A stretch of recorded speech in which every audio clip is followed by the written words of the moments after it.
Hey guys, tonight we're slipping into the candlelit, incense-heavy, and frankly quite tense world of Tudor England to meet a woman whose name became a campfire scare and a bathroom mirror dare.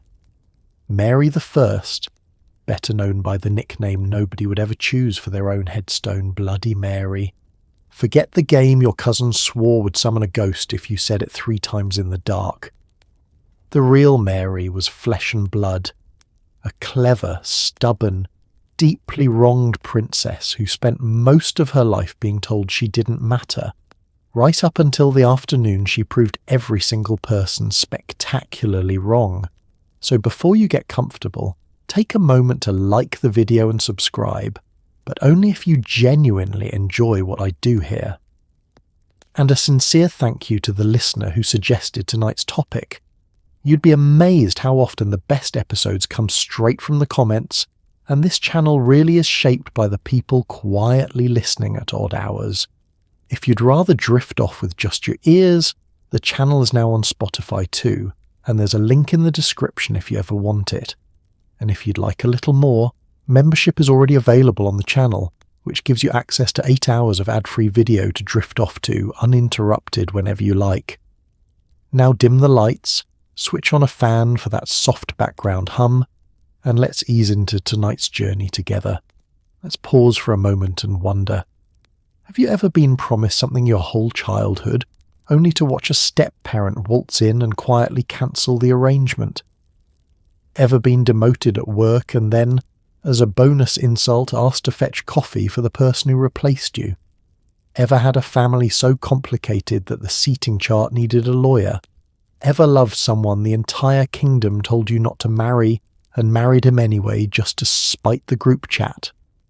Mary lived all of that, except the promises were crowns, the family disputes rewrote a national religion, and the group chat was the whole of Europe. Congratulations, you've just woken up in 1516 in a riverside palace along the Thames, where a queen is about to give birth to the wrong baby. Not a bad baby, mind you, just the wrong one, according to the man pacing outside who desperately wanted a son. Let's meet her. On a cold February morning in 1516, in the Palace of Placentia beside the grey waters of the Thames, Catherine of Aragon delivered a healthy, red-faced, thoroughly alive baby girl. They named her Mary. By any sane measure, this was cause for celebration. A surviving heir after a string of heartbreaking losses that had already left the royal nursery echoing and empty. But her father, King Henry VIII, wanted a son the way a man under water wants the surface, and a daughter, however precious, was treated as a hopeful rough draft rather than the finished book. Still, Henry smiled for the crowds and insisted a boy would follow. He was wrong about that, though it would take him decades and several wives to fully absorb the news. To understand why a healthy infant landed as a mild disappointment, you have to understand the ledger Henry kept in his head. Catherine had been pregnant many times before Mary, and the results were a catalogue of grief. Stillbirths, a son who lived barely 7 weeks and was mourned across the whole kingdom, babies who arrived too early and left too soon. Each loss had chipped away at the king's confidence and quietly at his affection. By 1516, a child who simply survived her first fragile weeks was, in truth, a small miracle. Henry chose to focus not on the miracle but on the anatomy, which tells you everything about the Tudor priorities that would haunt Mary's entire life. The reason a son mattered so ferociously was not mere vanity, though Henry had that in industrial quantities. England had emerged only a generation earlier from decades of civil war, brutal dynastic bloodletting between rival branches of the royal family, and the memory was still raw. A strong male heir meant stability. A female heir meant, in the anxious imagination of the age, foreign husbands, contested claims, and the whole nightmare beginning again. No woman had ever successfully ruled England in her own right, and the country regarded the very idea with the enthusiasm most people reserve for a tax audit. Mary was born, in other words, into a role that officially did not exist, and yet the christening was magnificent. She was baptized in grand ceremony, wrapped in cloth of gold, blessed by the highest churchmen in the land, and surrounded by godparents chosen for their political weight. For all his private sighing, Henry understood spectacle, and a royal infant was a diplomatic asset regardless of gender.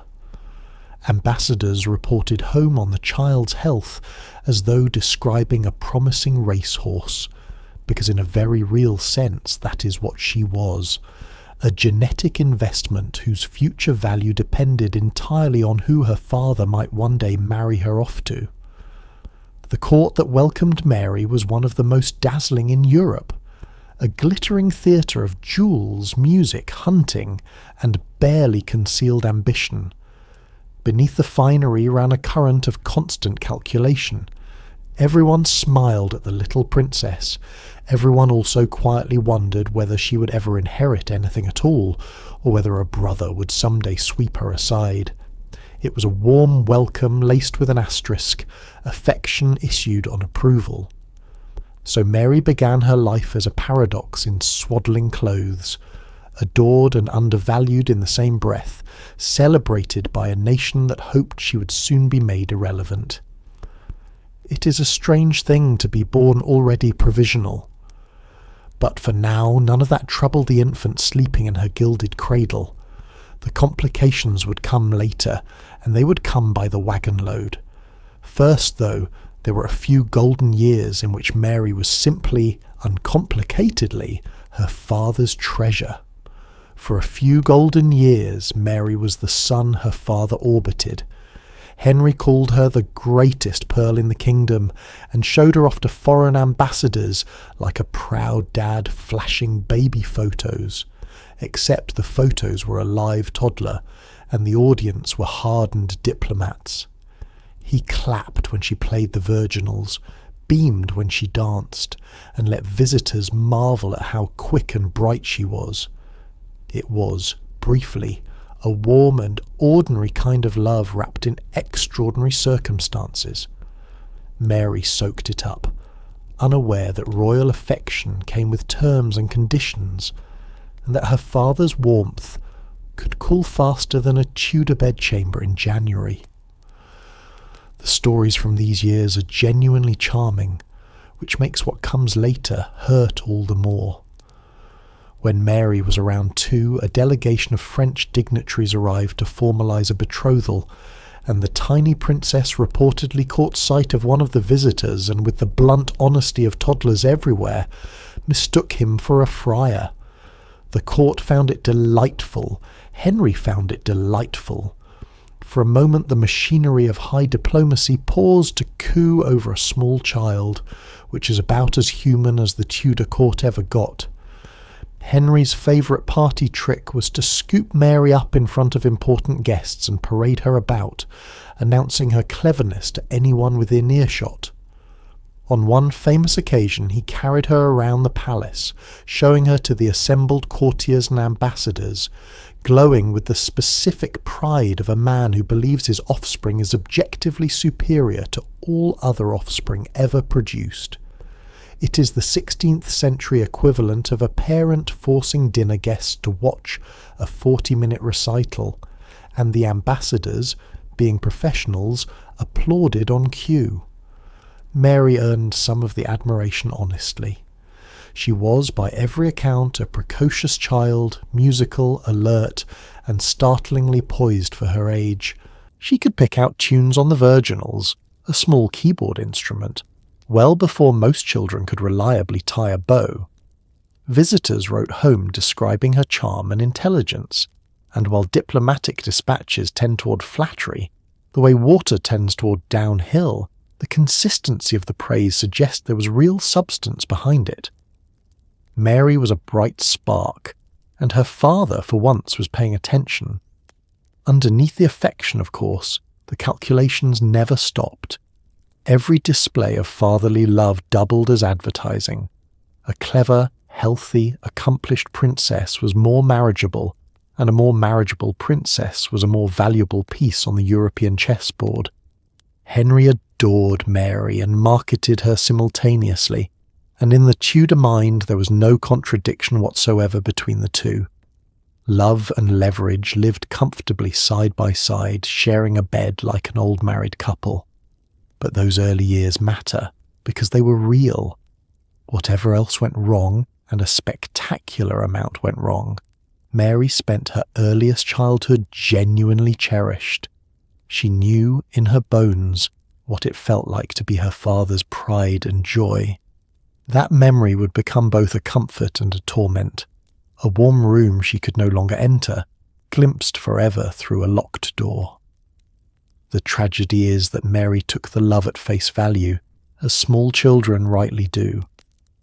She did not read the fine print because she was 3 and could not read anything yet. She assumed, reasonably, that being the greatest pearl in the kingdom was a permanent arrangement, rather than a promotional offer subject to change. She had no way of knowing that in the strange economics of royal favour, even pearls can be reclassified, repriced, and eventually shoved to the back of the drawer. For now, though, she was radiant, and she was loved, and she was being groomed for something magnificent. Her education was about to prove exactly how magnificent her father intended her to be. Mary was, by the standards of anyone, brilliantly educated. Her mother, Catherine of Aragon, was herself a formidably learned woman, and she commissioned scholars to design a curriculum fit for a future ruler. Mary studied Latin, learned to read Greek, worked through history, music, and the writings of the great thinkers, and grew fluent enough in several languages to embarrass grown courtiers. It was an education built for a queen, delivered to a girl whose right to rule anything was about to become the most argued-over question in England. She was being handed the tools of power while the ground beneath her was quietly being measured for demolition. The architect of much of this was a Spanish scholar named Juan Luis Vives, whom Catherine engaged to draw up a plan for Mary's instruction. Vives held some deeply old-fashioned views about women, believing they should be modest, silent, and morally spotless, but he also believed a princess required a serious intellectual grounding, and the plan he produced was rigorous by any measure. Mary was set to reading classical authors, studying scripture in Latin, absorbing history and moral philosophy, and practicing composition until her fingers ached. It was less a gentle finishing school syllabus and more a boot camp for the mind. Latin was the backbone of the whole enterprise, because Latin was the international language of diplomacy, law, and the church. A ruler who could read and speak it fluently could negotiate treaties, follow legal arguments, and correspond with the crowned heads of Europe without an interpreter hovering awkwardly at her elbow. Mary took to it well, and she added French and a working knowledge of Spanish, Italian, and Greek, the linguistic toolkit of a woman expected to operate on a continental stage. Somewhere in a modern language classroom, a teenager struggling to conjugate a single verb should take a quiet moment to feel humbled. Music remained a great love and a genuine talent.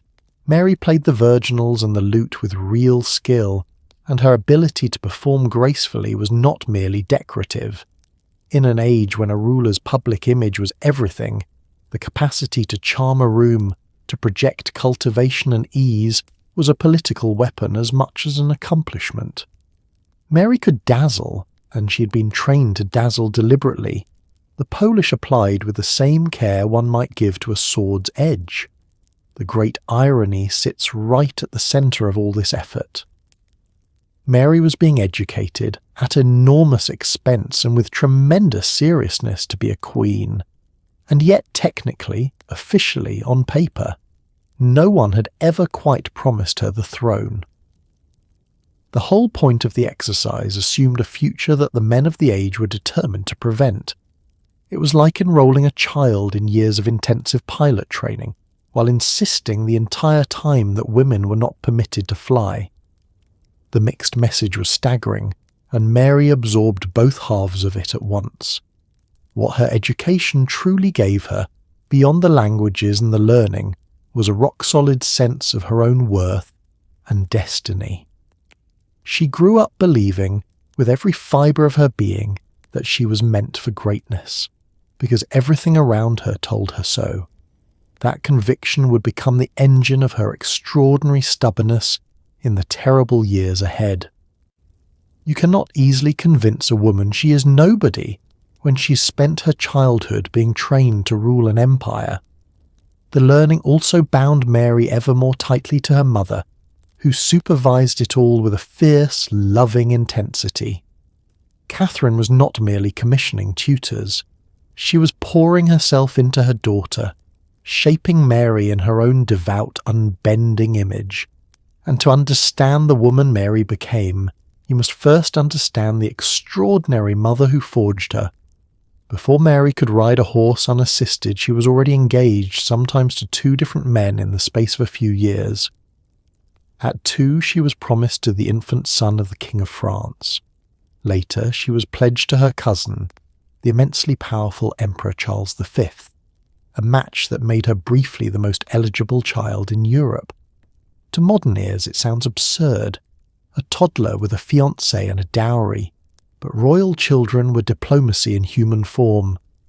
Mary learned early that her hand was not hers to give, that love was a rumour for other people, and that she was, essentially, a very well-dressed treaty waiting to be signed. The first betrothal to the French Dauphin was sealed when Mary was around 2 years old in a ceremony of tremendous pomp. A tiny princess was formally pledged to an infant she'd never met and never would, and everyone treated it as a solemn and binding contract, which, in the strange logic of the age, it was. The purpose had nothing to do with the children involved and everything to do with cementing an alliance between England and France, 2 kingdoms that spent most of the century glaring at each other across a narrow strip of sea. Mary was the glue, or rather the hoped-for glue, in a deal that would dissolve the moment the political winds shifted, and shift they did. Within a few years, the French match was abandoned in favour of a far grander prize. Mary's own first cousin, Charles V, ruler of Spain, the Holy Roman Empire, and a chunk of the globe so vast the sun genuinely struggled to set on it. To be betrothed to Charles was to be positioned as a future empress, which thrilled Catherine, whose Spanish heart beat proudly for the Habsburg cause. For a brief, glittering moment, little Mary was the most desirable child in Christendom, her small hand worth kingdoms. The gap in ages was, by any standard, comic. Charles was a grown man, 16 years older than his infant fiancée, and the plan required him to wait years for her to grow up, an arrangement he greeted with all the patience of a man who had far better options available immediately. Unsurprisingly, he did not wait. Charles eventually married a Portuguese princess who was conveniently already an adult, and Mary's imperial engagement evaporated like morning mist, leaving her once again unattached and available for the next round of diplomatic horse trading. This is the pattern that defined Mary's early life. She was engaged, disengaged, re-engaged, and shelved over and over as her father chased whichever alliance seemed most advantageous that season. Her romantic future was a negotiating position, revised as casually as a shopping list. It is a bewildering way to grow up, learning that the most intimate decision of a person's life belongs entirely to other people, and that those people will change their minds whenever it suits them. Imagine your relationship status being set, altered, and cancelled by a committee of foreign ministers, none of whom have ever asked your opinion or, frankly, remembered you have one. The lesson sank deep. Mary understood, long before most children understand anything, that she was valued as an instrument rather than a person, precious the way a rare coin is precious, to be spent when the price was right. That knowledge could easily have crushed her. Instead, paired with her education and her mother's iron faith, it hardened into a fierce private sense that her true worth was hers alone, unspendable and non-negotiable, whatever the diplomats decided. For now, though, the marriage market kept her in fine silks and finer promises, and soon her father would give her a taste of something even headier than a betrothal, a kingdom in miniature and a throne to practice on. When Mary was around 9, her father sent her west to Ludlow with her own grand household, to preside over the Council of Wales and the Marches. She was never formally crowned Princess of Wales, but everyone understood the message. This was rehearsal for rule, a daughter being positioned quietly as the heir. She held court, received petitioners, and played the role of a small sovereign in training, all while being young enough to still need a governess. It was the closest Mary would come for a very long time to being treated as what she believed she was, the future ruler of England. Ludlow Castle, on the rugged border between England and Wales, was a place thick with dynastic meaning. It was where Henry's own elder brother Arthur had lived as Prince of Wales, and where Arthur had died young, leaving the throne to fall unexpectedly to Henry. To send Mary there was to send her to the traditional seat of the heir apparent. No one shouted it from the battlements, but the geography did the talking. Everyone at court could read the map, and the map said Mary. She travelled with a household of hundreds, an entire miniature court packed up and shipped westward. Chaplains, tutors, cooks, servants, officials and advisers, all arranged around a 9-year-old girl. The scale of it was enormous.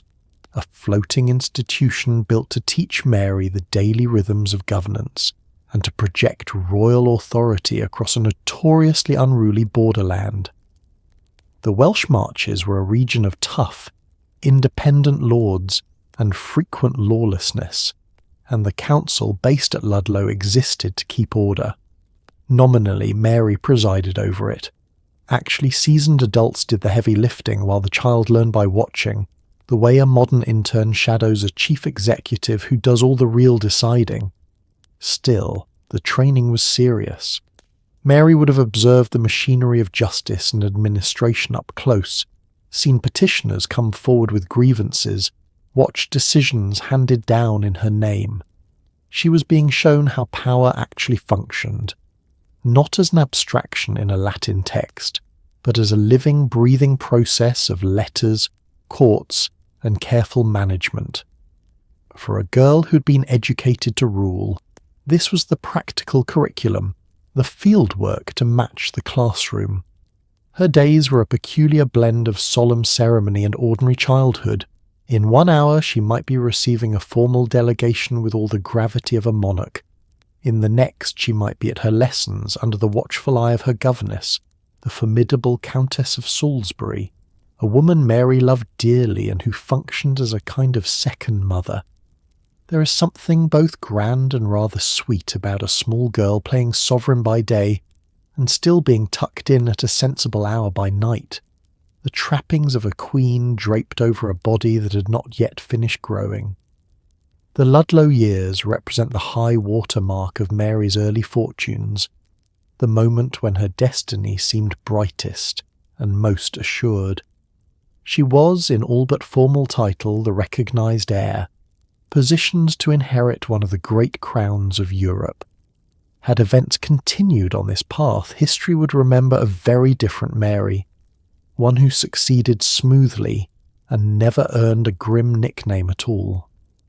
It is worth pausing here, in this hopeful chapter, because it is the last time for many long years that Mary's world made comfortable sense.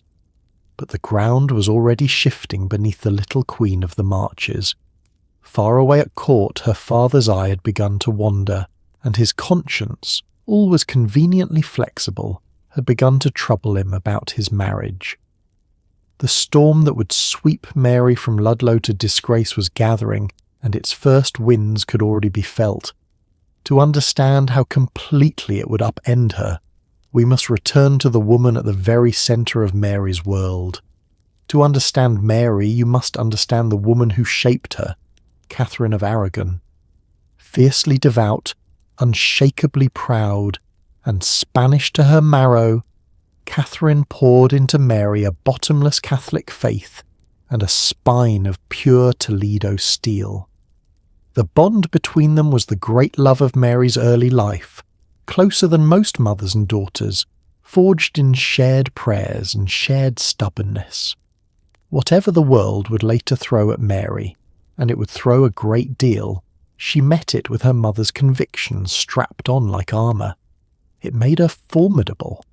It also made her incapable of the one thing her father wanted most: bending.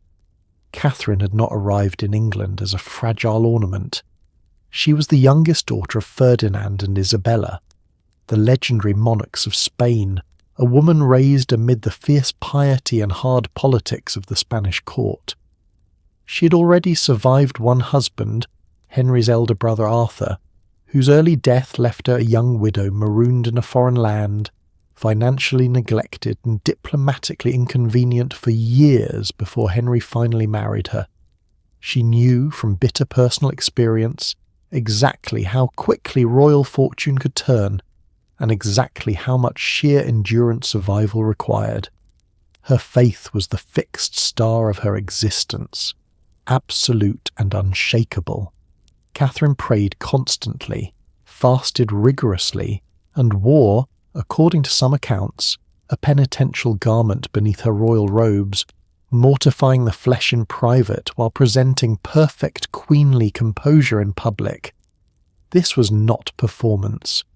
Catherine genuinely believed, with total conviction, in the teachings of the Catholic Church and the sacred, indissoluble nature of her marriage. That belief would later make her utterly immovable, a rock against which Henry's will would batter itself for years in vain. Into Mary she poured all of it. Mother and daughter prayed together, studied together, and shared a closeness unusual even by loving standards. Catherine oversaw Mary's education, guided her devotions, and modelled, every single day, what it looked like to hold fast to principle regardless of cost. Mary did not merely inherit her mother's religion the way a child inherits an accent. She absorbed it as the very structure of her identity. To ask Mary to abandon her faith would later be in effect to ask her to abandon her mother, and that she would never, ever do. There was warmth in this bond as well as steel. For all her severity of belief, Catherine was to Mary a source of profound tenderness and security, the one person in a treacherous world whose love came without political conditions attached. In a childhood surrounded by ambassadors calculating her marriage value and courtiers gauging her prospects, Catherine offered something rarer than diplomacy: unconditional devotion. Mary clung to it, and the clinging shaped her forever. The tragedy woven into this beautiful relationship is that the very strength Catherine instilled would become the sources of Mary's deepest suffering.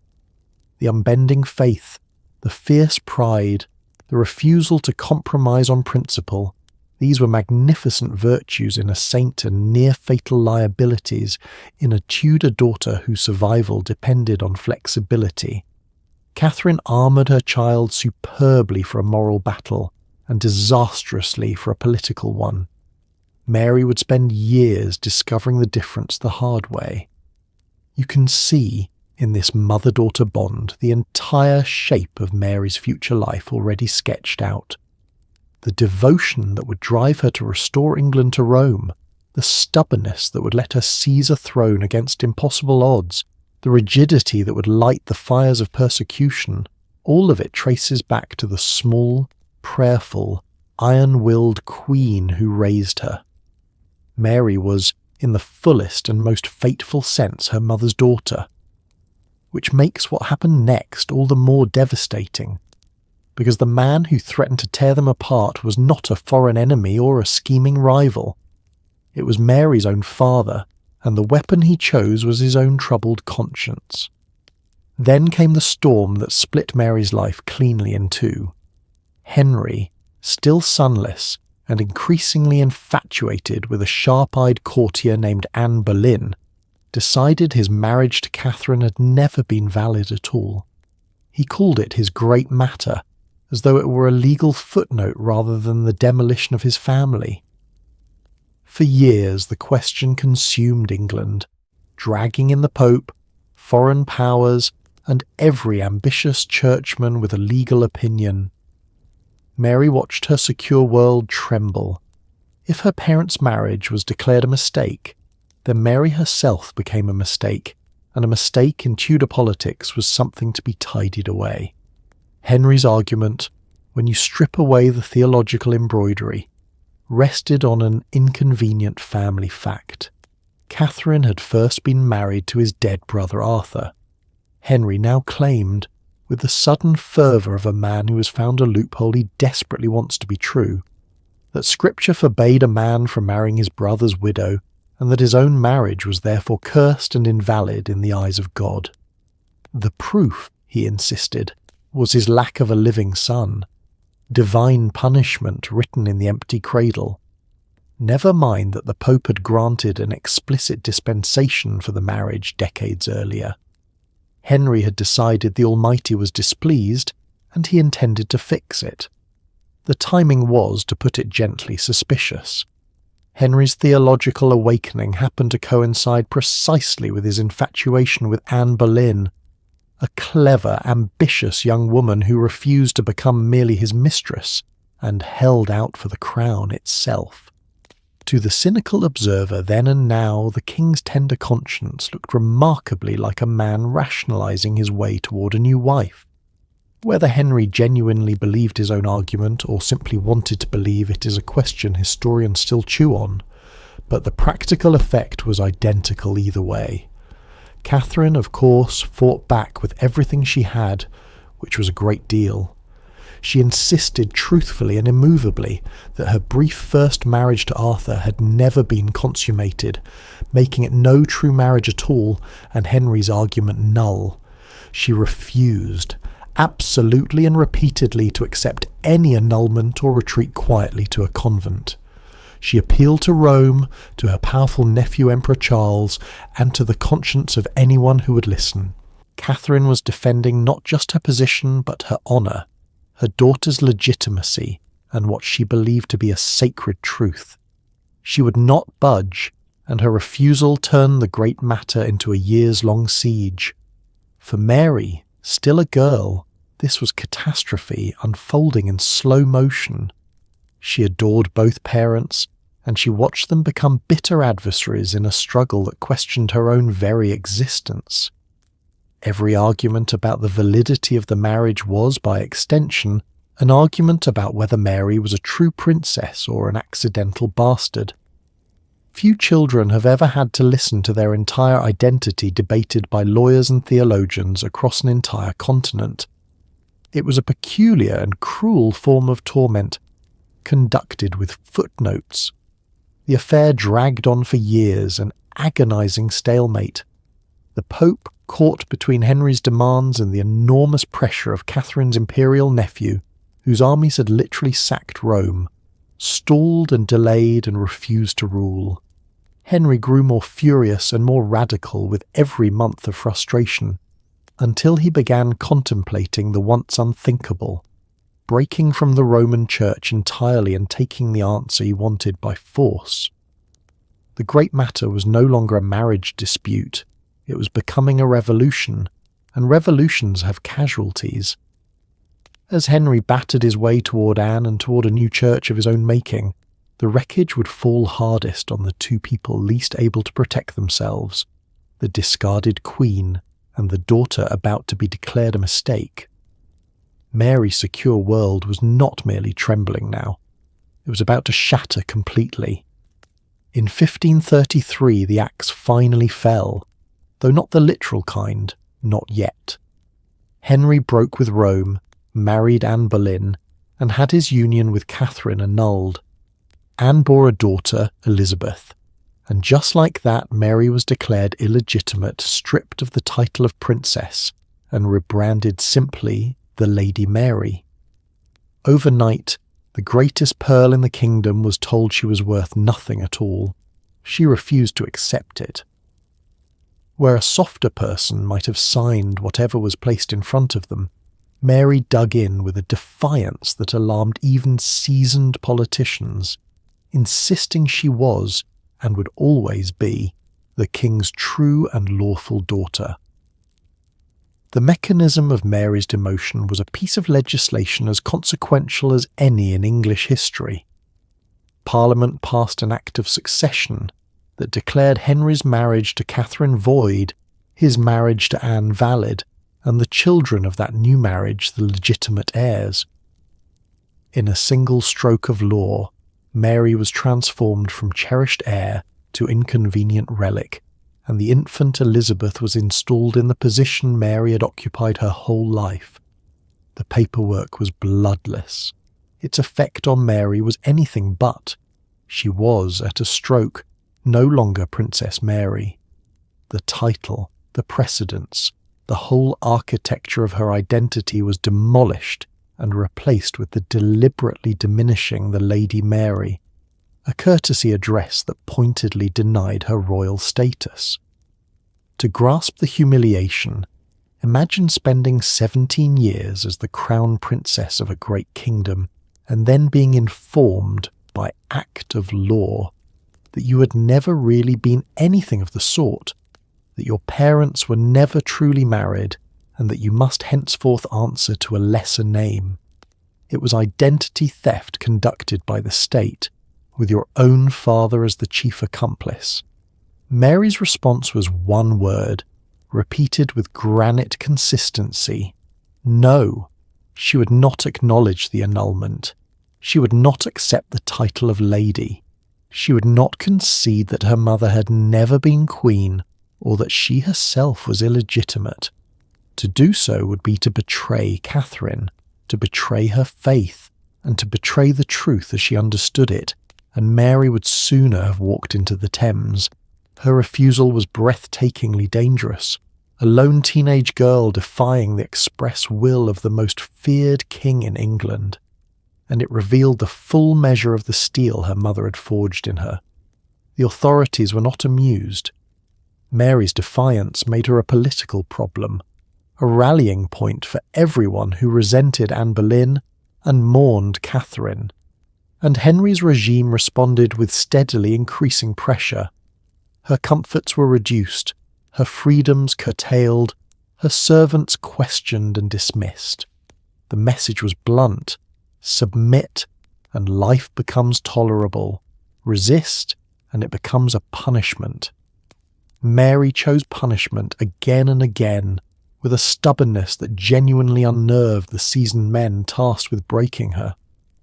There was real peril in this course, and Mary knew it.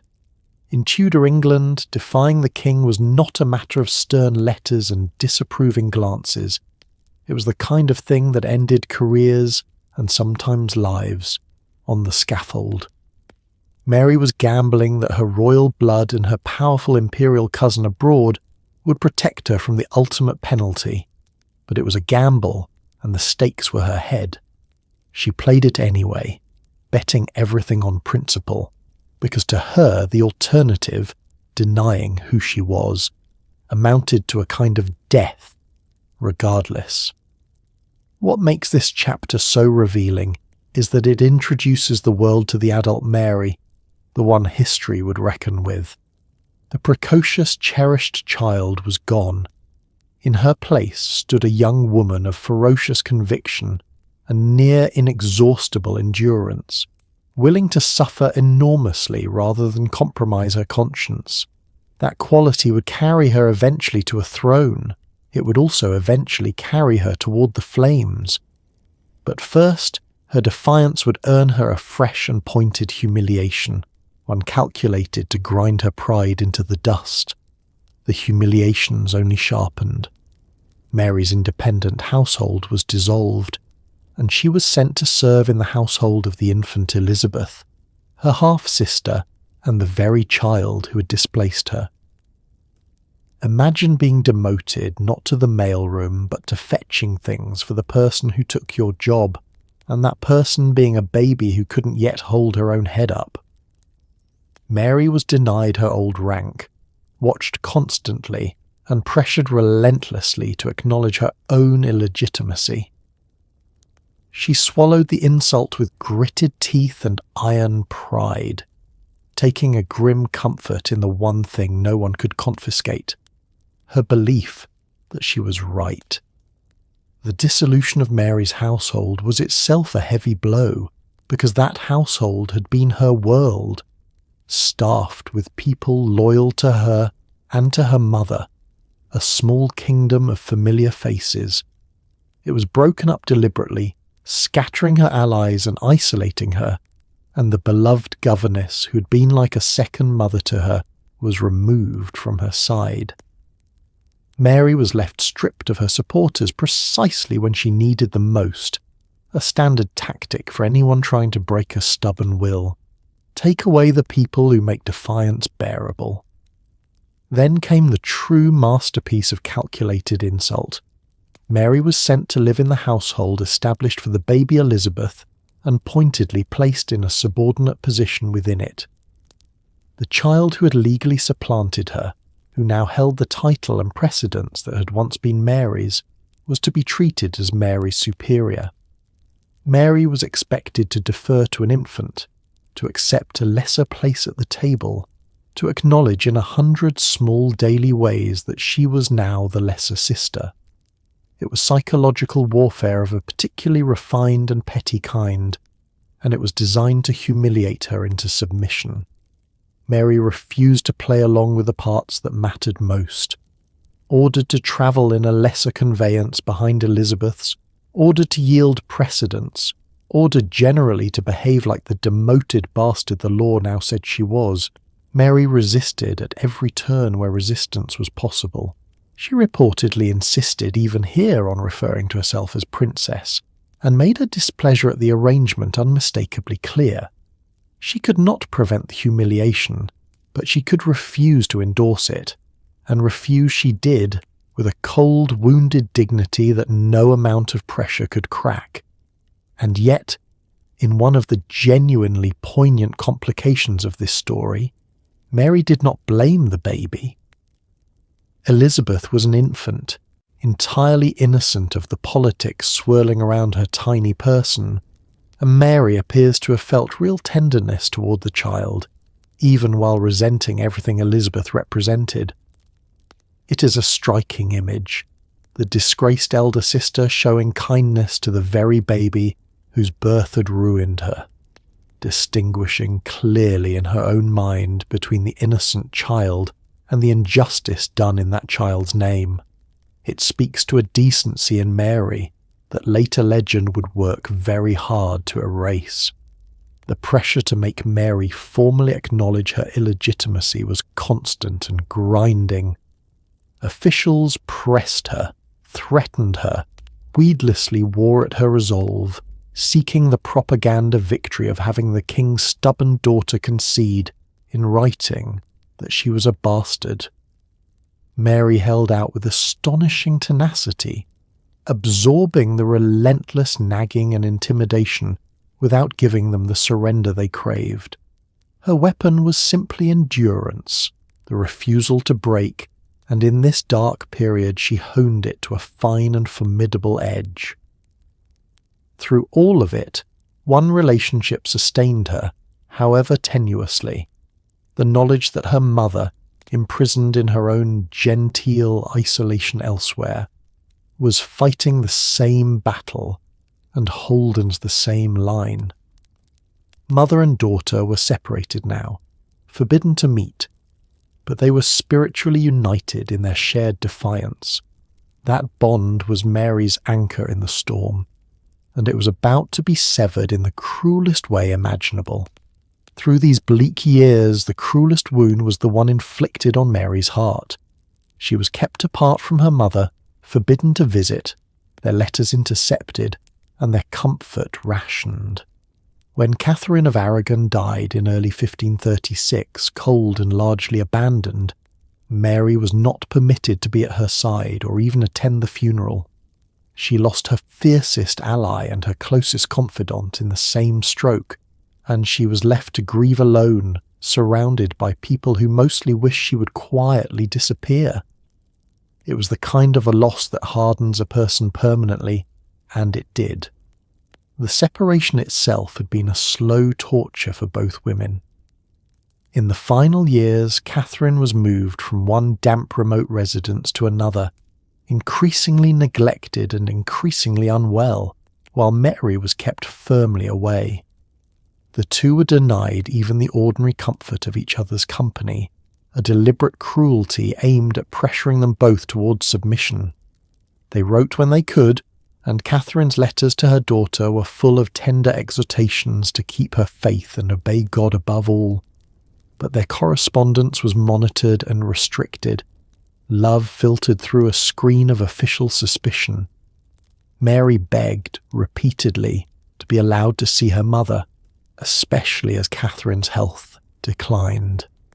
The requests were refused. Even as it became clear that Catherine was dying, permission for a final visit was withheld, and mother and daughter were denied the chance to say goodbye. There is a particular horror in being kept from a dying parent's bedside not by distance or circumstance, but by the calculated decision of others, and Mary endured exactly that. Whatever tenderness the regime might have shown, it chose instead to weaponize even a mother's death. Catherine died in January of 1536, in the cold and comparative squalor of her final residence, still insisting to her last breath that she was Henry's true and lawful wife, and the rightful Queen of England.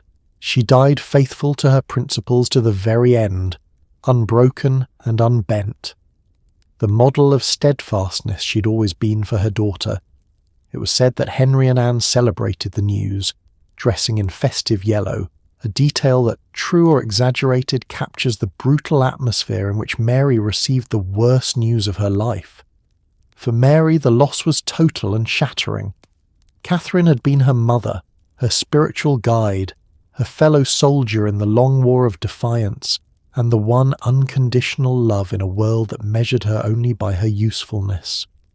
To lose her was to lose the centre of everything, and to lose her in these circumstances, separated, forbidden even a farewell, denied a place at the funeral, added a bitterness that would never fully fade. Mary grieved not only her mother, but the goodbye that was stolen from them both, a wound with no possibility of healing. She was, in the aftermath, profoundly alone. Her closest ally was gone, her father was hostile, her half-sister's very existence was a reproach, and she was surrounded by officials who regarded her as a nuisance to be managed rather than a young woman to be comforted. The isolation was near total, and Mary sank understandably into a deep and prolonged despair, her health suffering under the strain of grief piled upon years of relentless pressure. It is remarkable, given all of it, that she survived at all, let alone that she survived with her convictions intact. But something in Mary had changed, hardened into its final adult form.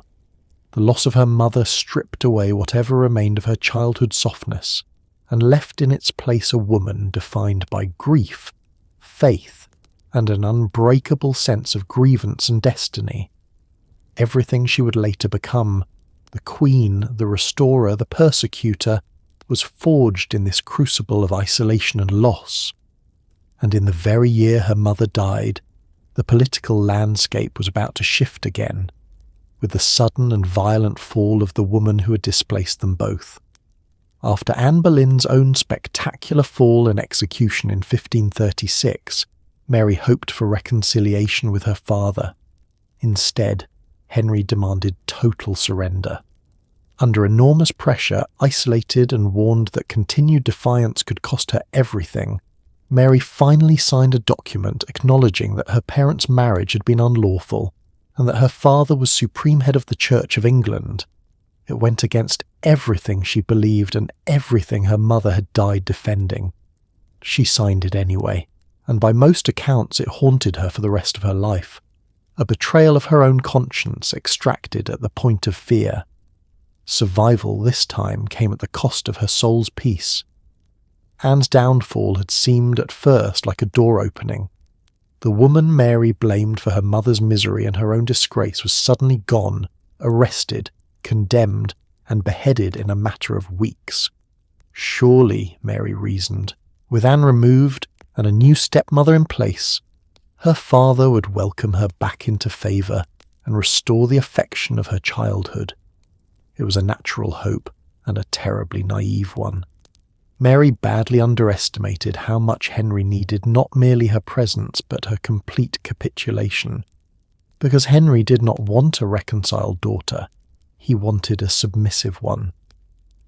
The regime pressed Mary to sign articles acknowledging two things she found utterly abhorrent: that the marriage between her mother and father had been incestuous and unlawful, and that Henry, not the Pope, was supreme head of the Church in England. To sign was to declare her mother a whore in all but name, to brand herself a bastard, and to repudiate the Roman faith Catherine had died defending. It was, for Mary, a demand to sign away her own soul. She resisted at first with her customary stubbornness, but the pressure this time was of a different order. She was warned in no uncertain terms that her defiance was treason, and that even royal blood might not save her from the consequences. Prominent men who had refused Henry's demands on exactly these points had recently lost their heads. The threat was not theoretical. It was the executioner's block made vividly real. Even Mary's imperial cousin Charles, weighing his own politics, quietly advised her that submission might be the wise course. She was cornered, isolated, and genuinely afraid for her life. And so, in the summer of 1536, Mary broke. Exhausted, terrified, and abandoned even by her usual protectors, she signed the document. She put her name to the declaration that her parents' marriage had been unlawful, and that her father was head of the English Church. In doing so, she saved her life and secured a fragile peace with Henry. But she also did the one thing she had sworn never to do. She betrayed her mother's memory and her own deepest convictions, and she knew it. The wound this inflicted on Mary went far deeper than any physical punishment could have. She was a woman whose entire identity rested on her faith and her integrity, and she had just been forced to sign both away under duress. By most accounts, she was tormented by guilt over the capitulation for the rest of her life, convinced she had committed a grave sin against God and her mother. It is one of the quiet tragedies of her story that her single act of self-preservation cost her the very self-respect that had sustained her through everything else. There is a grim irony worth noting here. This same episode, this experience of being forced against her conscience in matters of faith, may help explain the ferocity of her later religious convictions as queen. Having once been compelled to betray her God, she may have become all the more determined never to allow such compromise again in herself or in her kingdom. The signature that broke her heart may also have hardened it. For now, though, it brought her a return to court and an uneasy, watchful peace. With that bitter signature, Mary was allowed back into the fold, restored to a fragile favour. She returned to court as a grown woman, careful and watchful, having learned exactly how quickly love could be revoked. She played the dutiful daughter, kept her deeper convictions to herself, and navigated a household of shifting loyalties and rotating stepmothers with the wary poise of someone who had already been burned. It was not happiness exactly, but it was safety, and after years of dread, safety felt almost luxurious. Mary was learning the great Tudor survival skill: how to smile while keeping your true self locked somewhere no one could reach. The reconciliation was real in its limited way. Henry, satisfied by her submission, restored Mary to his good graces and to a comfortable position at court. She was given an allowance, servants, fine clothing, and a place in the royal family once more, no longer the persecuted outcast of the previous years. After the grinding poverty of spirit she had endured, this material and social restoration was a genuine relief. She could breathe again, could enjoy some of the ordinary comforts and pleasures of her rank, could even take pleasure in things like gambling at cards and dressing well, small joys long denied her. But the price of this peace was a permanent, careful performance. Mary had learned, in the hardest possible way, that her father's affection was conditional and revocable, and she never again made the mistake of assuming security. She kept her Catholic faith alive in private, hearing Mass quietly and holding fast to her beliefs internally, while presenting an outwardly conforming face to the world. It was a life lived behind a mask, her true convictions sealed away where no informer could reach them. This was not hypocrisy so much as survival, the only way a devout Catholic could remain both alive and at liberty in Henry's increasingly unpredictable church. The court itself was a treacherous place, a shifting landscape of factions, favourites, and sudden reversals. Mary had watched her mother destroyed, watched Anne Boleyn rise and then be destroyed even more swiftly, and understood viscerally that no position was safe. She trod carefully, cultivating allies where she could, avoiding open conflict and reading the currents of favour with the sharp eye of someone whose life had once depended on such reading. She was, in effect, a seasoned political survivor before she was 30, tempered by experiences that would have crushed most people entirely. Her relationship with her father in these years was cordial, but never again truly warm. The easy, adoring love of her early childhood was gone forever, replaced by a wary mutual civility. Henry could be affectionate when it suited him, and there were moments of apparent fondness, but Mary never forgot what he had done, and Henry never fully trusted the daughter who had defied him for so long. They coexisted in a state of careful diplomacy, father and daughter reduced to something more like cautious allies of convenience than family in any tender sense. What sustained Mary through this long twilight period was the same thing that had always sustained her, her faith and her unshakable inner conviction of her own rightful place. Outwardly she conformed, inwardly she waited. She could not have known when or whether her fortunes would turn, but she held fast her identity in secret, keeping the flame alive against a future she could not yet see. That patient, watchful endurance would eventually serve her extraordinarily well. And in this uneasy period, amid the parade of stepmothers who came and went as Henry worked his way through wives, Mary would find, unexpectedly, some fragments of the family warmth she had lost, not from her father, but from the women he married, some of whom treated the wary, wounded princess with a kindness she had almost forgotten how to receive. Mary's relationship with her father's parade of later wives was a study in contrasts.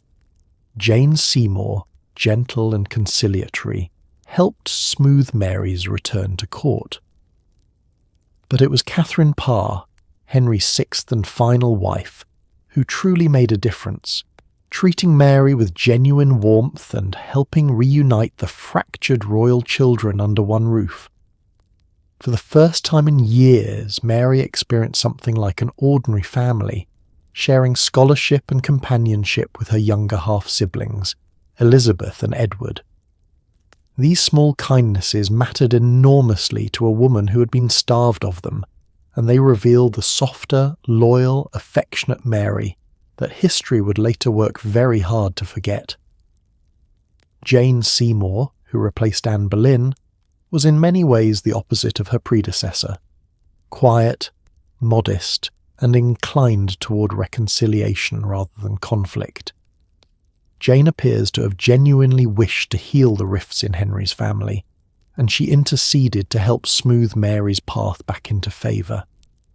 Their time together was brief, for Jane died shortly after giving birth to the longed-for son, Edward, but she had shown Mary a measure of kindness and helped restore her to court, and Mary remembered it. It was a small mercy in a hard time, and Mary was not one to forget either kindness or cruelty. The wives who followed varied considerably in their treatment of Mary. Anne of Cleves, Henry's short-lived fourth wife, remained on friendly terms with Mary even after a swift divorce, and the two maintained a cordial relationship for years. Catherine Howard, the young fifth wife, was closer in age to Mary, and the relationship was cooler, complicated by the awkwardness of a stepmother younger than her stepdaughter, but it was the last of them, Catherine Parr, who made the deepest and most lasting difference in Mary's life, and whose influence on the royal family was genuinely transformative. Catherine Parr was intelligent, cultured, and warm-hearted, a woman of learning who took her role as stepmother seriously. She reached out to all three of Henry's children, working to bring the scattered, estranged siblings together and to create something resembling a real family. Under her influence, Mary, Elizabeth, and Edward were drawn into closer contact, sharing in a scholarship and correspondence and the ordinary rhythms of family life. For Mary, who had spent years isolated and grieving, this restoration of family connection was a quiet gift of immeasurable value. The relationship between Mary and Catherine Parr became a genuine friendship, grounded in shared intellectual interests and mutual respect, despite their eventual religious differences. Parr leaned toward the Reformed faith while Mary remained staunchly Catholic, and this would create tension later, but in these years the bond between them was real and warm. Parr even involved Mary in scholarly projects, and there was a companionship between the two women that Mary had sorely lacked since her mother's death. It gave her something precious, a sense of belonging. This period also allowed a different side of Mary to emerge, one that the later legend of Bloody Mary would almost entirely obscure. She was by many accounts affectionate, loyal, and genuinely fond of children, forming a warm bond with her young half-brother Edward and showing kindness to those around her. She loved fine clothes, enjoyed music and cards, and could be generous and good company. This was not the grim monster of Protestant propaganda, but a wounded, warm-hearted woman capable of deep loyalty and real tenderness when given the chance to show it. These fragments of family warmth mattered enormously, because they represented a rare period of relative peace and belonging in a life otherwise defined by loss and struggle. They would not last, of course. Nothing in Mary's life ever lasted for long. But for a while, under Catherine Parr's kind influence, Mary knew something like domestic contentment. And crucially, in 1544, her father would take a step that formally restored not just her family connections, but her place in the very line of succession itself. In 1544, in a move that must have felt almost surreal, Henry restored both Mary and Elizabeth to the line of succession. Neither daughter's illegitimacy was formally erased, a very Tudor bit of bureaucratic contradiction, but they were now legally in the running for the crown, placed after their young half-brother Edward. After a decade of being told she was nobody, Mary was suddenly, officially, somebody again, third in line at first, but a genuine possibility. Hope crept back in, cautiously. The girl who'd been erased was written back into England's story, though she surely knew by now how easily the ink could be scrubbed away. The vehicle for this restoration was a third act of succession, passed by Parliament at Henry's direction.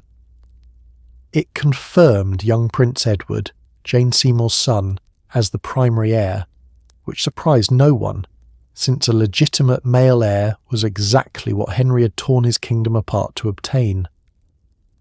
But the act then went on to name Mary as next in line after Edward, followed by Elizabeth, restoring both daughters to the succession they had each, at different times, been stripped from. It was a remarkable reversal of fortune, and for Mary it represented an extraordinary vindication. The contradiction at the heart of it was pure Tudor absurdity. Neither Mary nor Elizabeth was formally declared legitimate again. The acts and annulments that had branded them bastards were left standing, uncorrected, and yet, illegitimate or not, they were now legally placed in the line of succession, eligible to inherit the throne of England.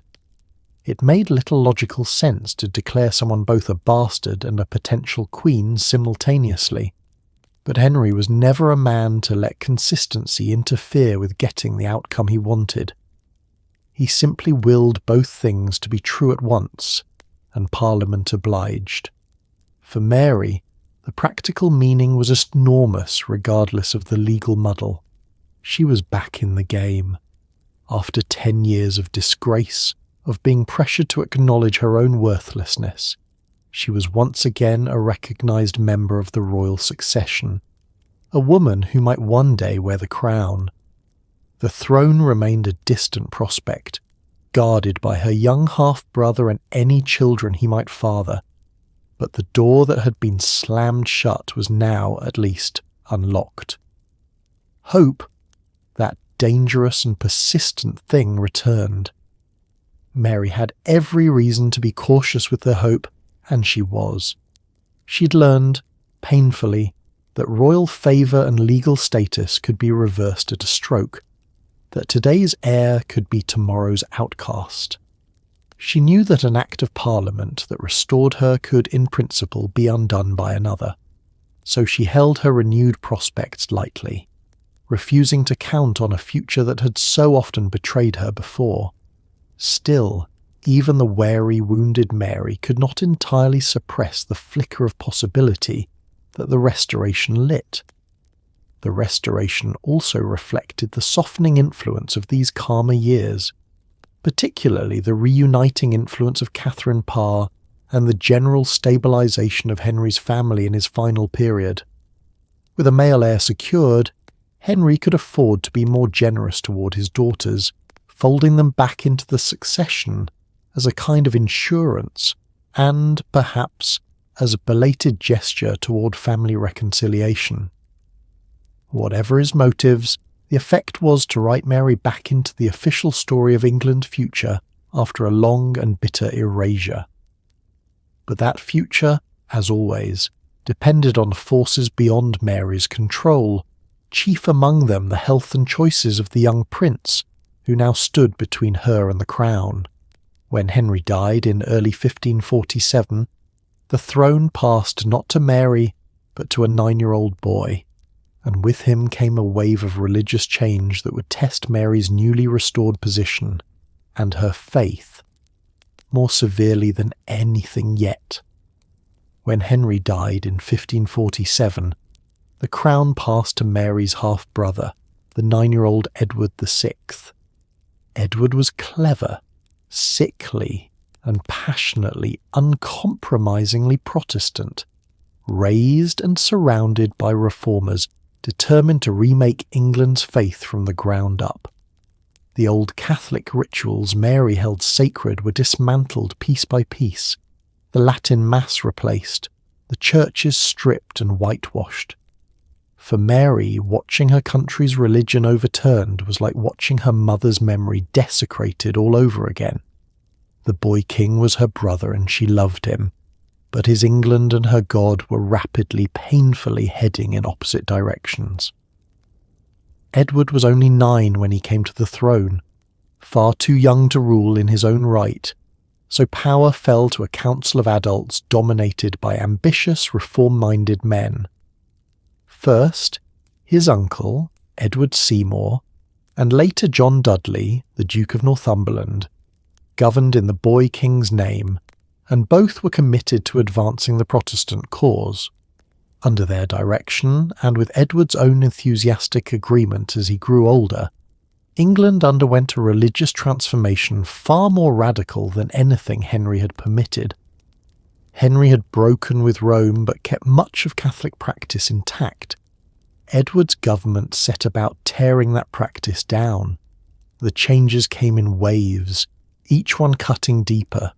The Latin Mass, the beating heart of Catholic worship, was abolished and replaced with services in English, laid out in a new Book of Common Prayer.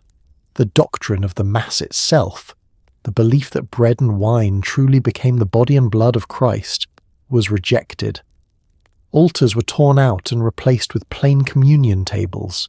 Images, statues, and relics were removed or destroyed. The rich visual and ritual world of the medieval church, with its colour and ceremony and mystery, was systematically stripped away and whitewashed into austere simplicity. For Mary, every one of these changes was a fresh wound. This was not abstract theology to her. It was the faith her mother had died defending, the religion that formed the very core of her identity, the sacred inheritance she had suffered so much to preserve. To watch it dismantled by law, to see the Mass she held holy declared illegal, and the churches of England scrubbed bare was agony. It felt like watching Catherine of Aragon's memory desecrated all over again, a repudiation of everything Mary and her mother had stood for. Her feelings toward Edward himself were genuinely complicated and touchingly human. She loved the boy. He was her little brother, and she had known him since his infancy, sharing in the family warmth of Catherine Parr's household. But she grieved bitterly over the religious direction his reign had taken, and she could not reconcile her affection for the child with her horror at his church. Edward, for his part, grew into a fervent young Protestant who regarded his half-sister's Catholicism with disapproval bordering on hostility. Love and religious division pulled painfully against each other between the siblings. Mary's position under Edward's government was precarious in a new way. She was now a prominent Catholic in an aggressively Protestant realm, a living symbol of the old faith that the regime was determined to eradicate. Her very existence was an embarrassment and a threat to the reformers, a rallying point for those who resented the changes. As long as she clung to her faith, she was a problem, and the government would increasingly look for ways to force her, like her father once had, to conform. But Mary had been forced against her conscience once before, and the memory of that betrayal still tormented her. She was resolved never to do it again. As Edward's government pressed her to abandon the Mass, Mary prepared to make her stand, and this time she would not sign the paper. This time, whatever the cost, she would fight for her faith with the full, formidable strength of her mother's steel. Mary responded to the new Protestant order with magnificent, infuriating stubbornness. She refused, flatly and repeatedly, to give up the Catholic Mass, celebrating it openly in her own household in direct defiance of her brother's laws. The Privy Council threatened her, lectured her, and summoned her to explain herself. Mary held firm, invoking her cousin the Emperor as protection, and treating royal commands as polite suggestions. It became a national standoff, a lone woman versus the entire machinery of the English state, all over how one is permitted to pray. She would not yield an inch, and in doing so she quietly rehearsed the iron will she would one day wield as queen. The confrontation grew out of Edward's laws banning the Latin Mass and mandating the new Protestant forms of worship. Mary simply refused to comply. In her own household, she continued to hear Mass in the traditional Catholic manner, openly and repeatedly, in flat defiance of the law of the land. This was not a private, discreet observance she could plausibly deny. It was a deliberate, visible act of resistance, a public declaration that she didn't recognize the legitimacy of her brother's religious settlement.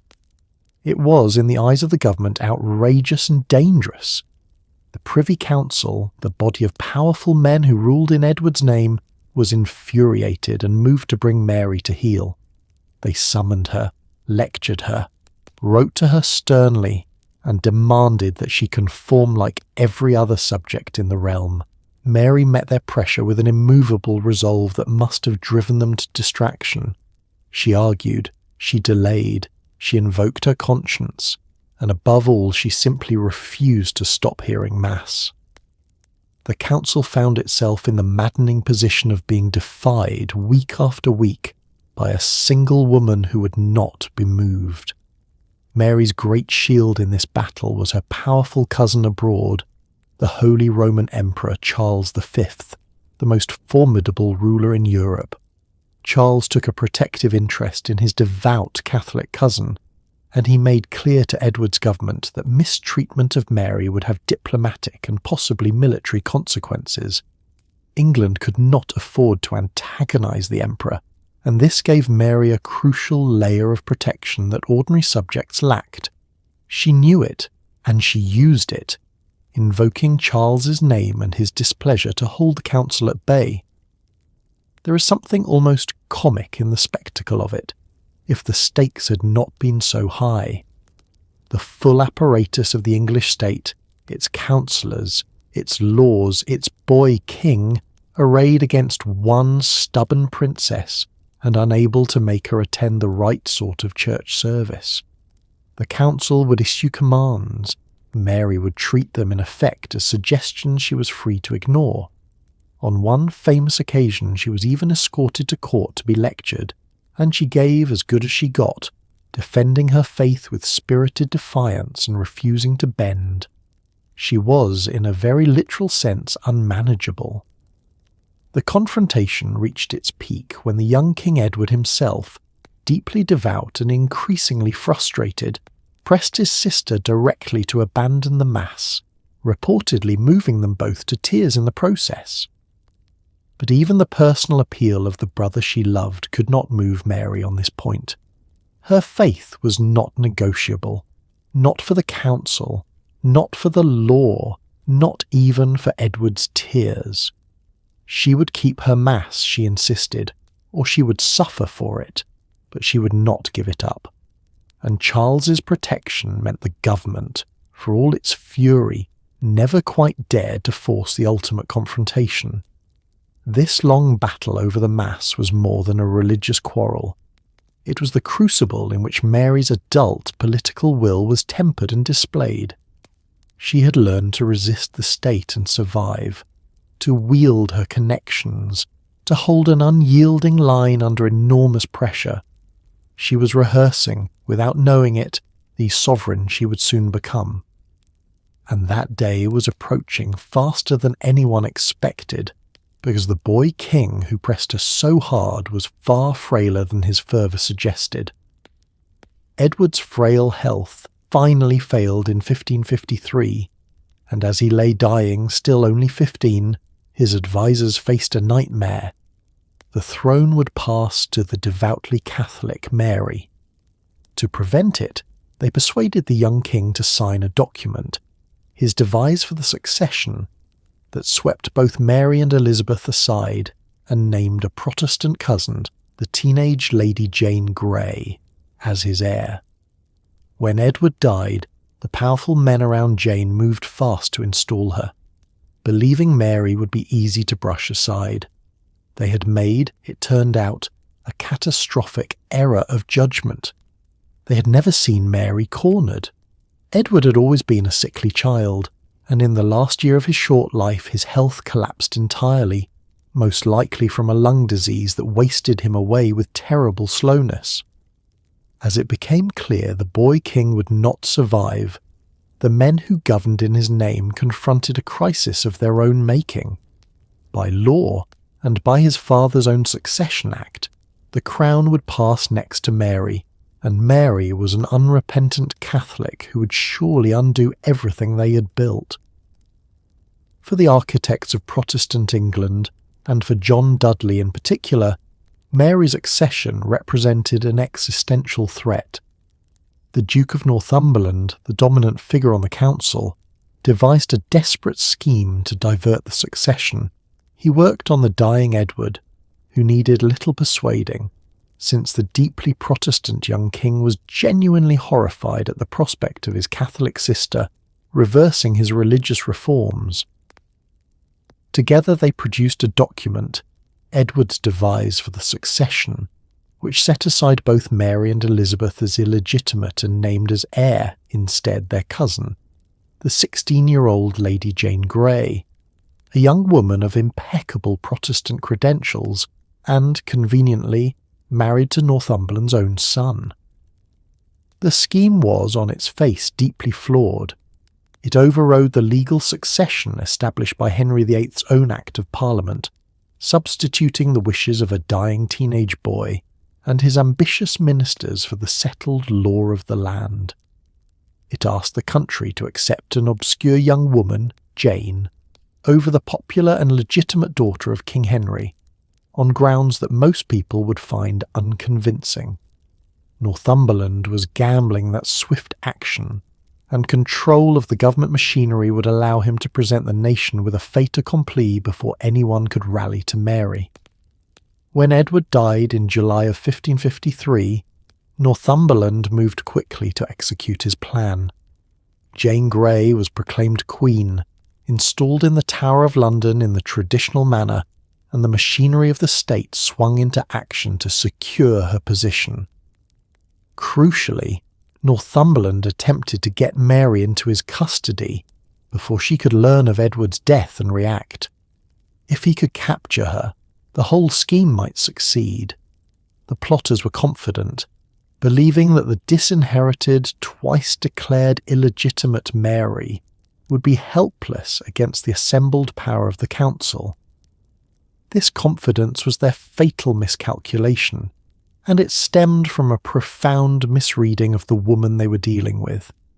They saw Mary as a marginalised figure, a stubborn spinster of the old religion who could be brushed aside with a proclamation and a show of force. They had forgotten, or never truly grasped, that this was a woman who had survived 20 years of disgrace, grief, and pressure without ever breaking, a woman of ferocious will and deep reserves of popular sympathy. They had never seen Mary genuinely cornered, with everything on the line. They were about to. Because Mary, warned in time of Edward's death and Northumberland's scheme, did not flee and did not surrender. She did the boldest and most dangerous thing of her life. She ran, not away, but toward the fight, gathering her strength in the countryside and preparing to claim the crown that was rightfully hers.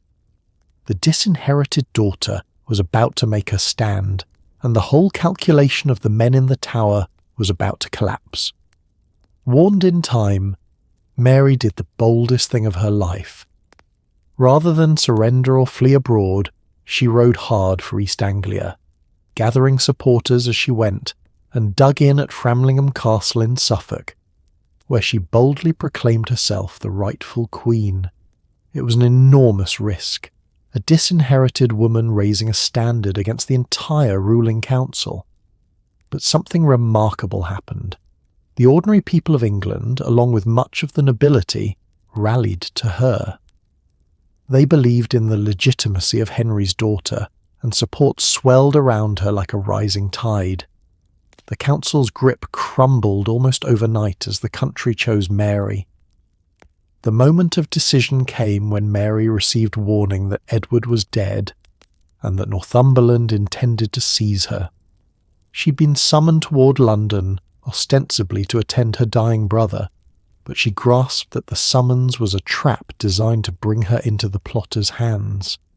Instead of walking into it, she turned and rode fast in the opposite direction, into East Anglia, a region where she held estates and commanded genuine loyalty. It was a decisive, courageous choice made in a matter of hours. With her life and her crown hanging on getting it right, Mary established herself at Framlingham Castle in Suffolk, a formidable old fortress, and there she raised her standard and proclaimed herself the true Queen of England. It was an act of open defiance against the sitting government, a direct challenge that could easily have ended with her head on a block if it failed. She was, on paper, in an impossible position, a woman twice declared illegitimate, without an army, without the machinery of state, standing alone against the assembled power of the council and its proclaimed queen in the Tower. By any cold calculation, she should have lost. But calculation left out the deep well of popular feeling that Mary now tapped.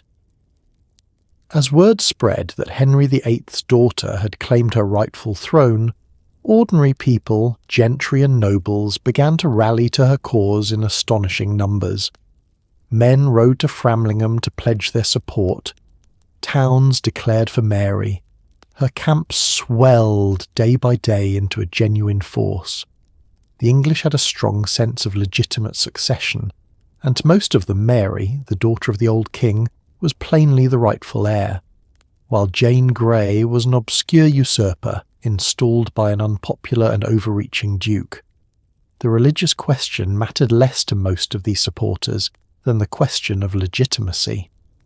Many who rallied to Mary were not fervent Catholics.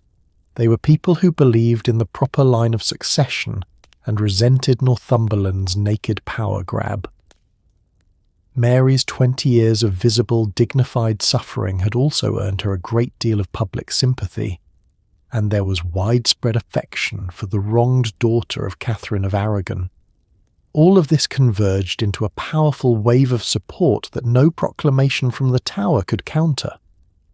As Mary's support grew, Northumberland's carefully constructed scheme began to disintegrate with remarkable speed. The council in London, sensing which way the wind was blowing, began to waver, and then to defect. Ships sent against Mary saw their crews declare for her instead. Towns and nobles abandoned Jane's cause. Northumberland himself marched out to confront Mary, but found his support evaporating around him, until he was left isolated and doomed. The whole edifice of the plot, which had seemed so formidable, collapsed like a sandcastle before the tide. It was one of the most extraordinary reversals in English history, and it was entirely Mary's doing. Her nerve, her decisiveness, and her instinct for the loyalty of the ordinary people had won her a crown that all the cold logic of politics said she should never have had. The disinherited outcast had gambled everything and won. Now, borne up by the acclaim of a nation that had chosen her, Mary prepared to enter her capital in triumph, to become something no woman had ever truly been before, the crowned and undisputed Queen of England in her own right. In a triumph that stunned Europe, Mary swept into London to the cheers of enormous crowds, becoming the first woman to rule England as Queen in her own right, unchallenged and crowned. After a lifetime of being demoted, erased, humiliated and dismissed, she had seized the throne through sheer nerve and popular love, without a battle of any real size. It was an extraordinary vindication. The little girl once called a mistake now wore the crown her father had spent decades keeping from her. For one shining moment, Mary was exactly what she had always insisted she was, and all of England seemed to agree. Mary's entry into London was a scene of genuine jubilation. The city, which had so recently proclaimed Jane Grey, now poured out to welcome the true Queen with ringing bells, bonfires and cheering crowds lining the streets. Her half-sister Elizabeth rode with her, the two daughters of Henry VIII united in this moment of triumph, and the sheer scale of the popular rejoicing was undeniable. After years in the shadows, Mary rode through her capital as its sovereign, greeted with a warmth and acclaim that must have felt almost dizzying to a woman so long accustomed to disgrace.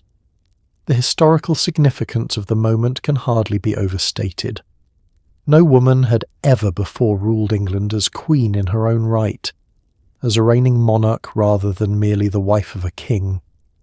There had been a disputed, disastrous attempt centuries earlier that dissolved into civil war, but never a clear, accepted female sovereign. Mary shattered that barrier. She became England's first true queen regnant, holding the crown by her own right of inheritance, and in doing so she opened a door through which her sister Elizabeth would later stride to even greater fame. What made the achievement all the sweeter was the manner of it. Mary had won her throne not through foreign armies or bloody battle, but through the freely given support of her own people. The great crisis had been resolved almost without fighting, decided by the overwhelming tide of popular and noble opinion that swept to her side. This was, in a sense, a victory of legitimacy and love over conspiracy and force, and it gave Mary's accession a moral authority that no amount of scheming could have provided. The nation had chosen her, and chosen her decisively. For Mary personally, the triumph was the vindication of an entire lifetime of suffering. This was the woman who'd been declared a bastard, stripped of her title, made to serve her infant sister, denied a farewell to her dying mother, and forced to betray her own conscience under threat of death. Every one of those humiliations was, in this moment, answered and reversed. The greatest pearl in the kingdom, so long thrown away, was restored to her rightful setting.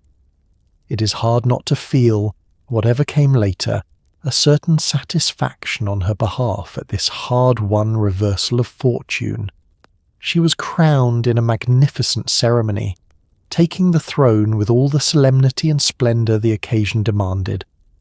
In her coronation, Mary was careful to assert the full dignity of her office, a queen anointed and sovereign, not a mere placeholder.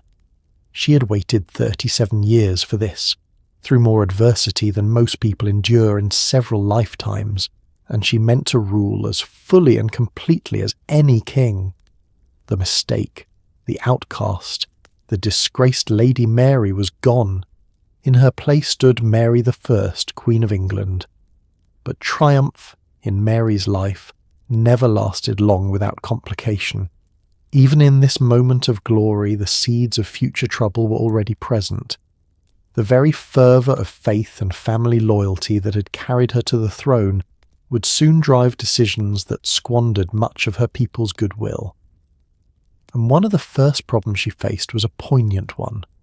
What to do about the innocent teenage girl who had briefly, unwillingly, worn the crown that was now Mary's? And what of poor Lady Jane Grey, the reluctant pawn who had worn the crown for barely 9 days? Jane had never wanted it. She'd been manoeuvred onto the throne by ambitious relatives and then abandoned the instant Mary's cause prevailed. Mary at first was inclined to mercy, recognising that Jane was a victim of others' scheming rather than a true rival.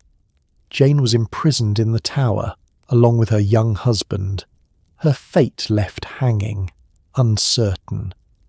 It might have ended there, with quiet captivity rather than tragedy, had events beyond Jane's control not soon conspired to seal a far darker outcome for the innocent teenager.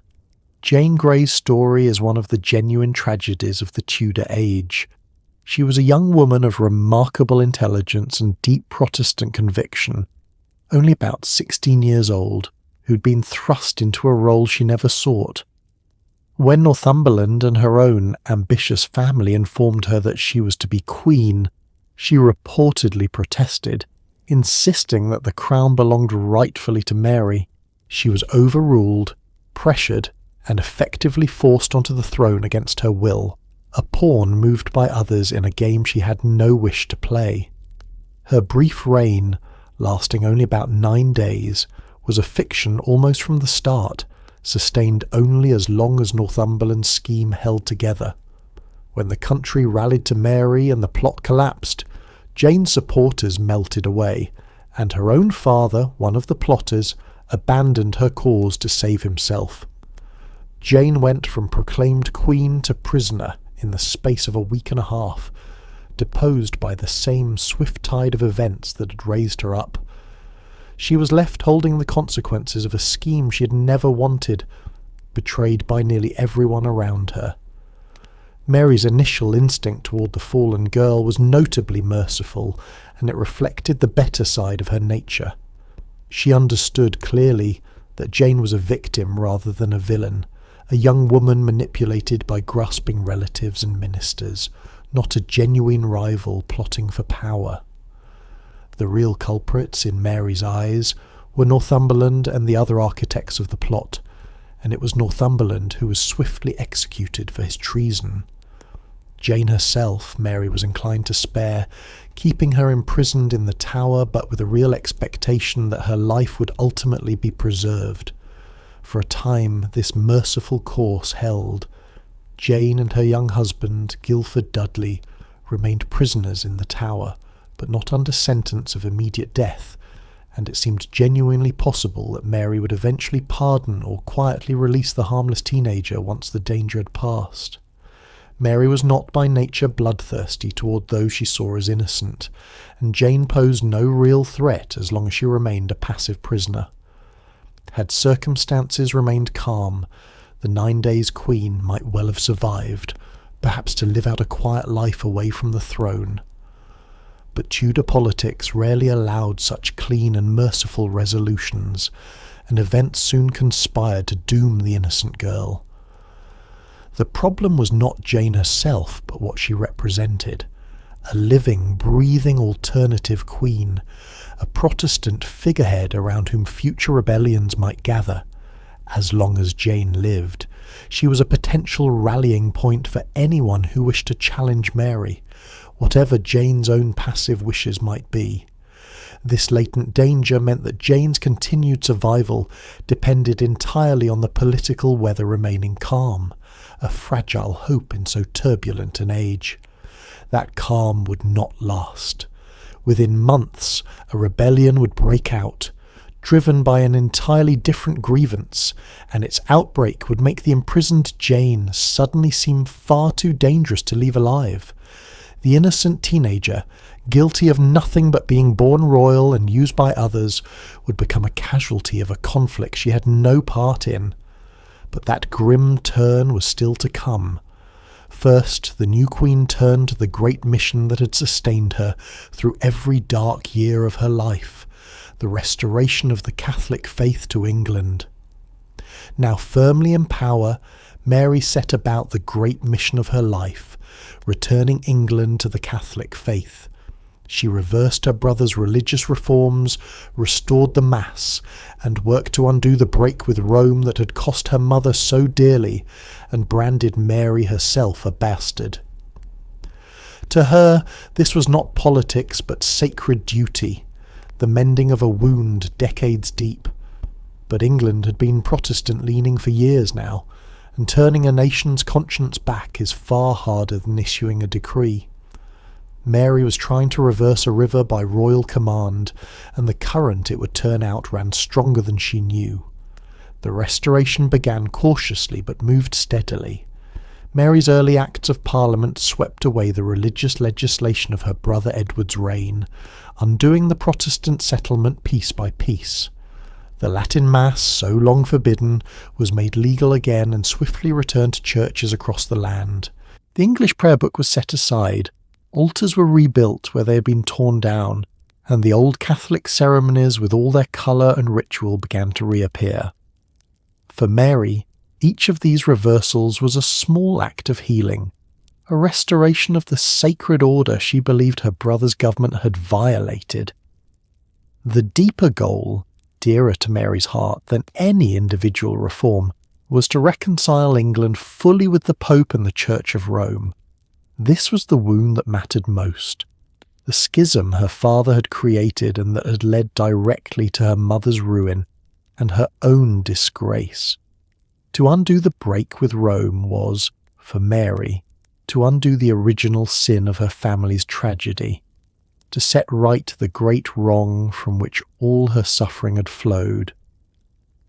It was less a policy than a personal act of atonement, the mission for which she believed God had preserved her through all her trials. But Mary faced an obstacle far more stubborn than any council or law, the changed conscience of her own people.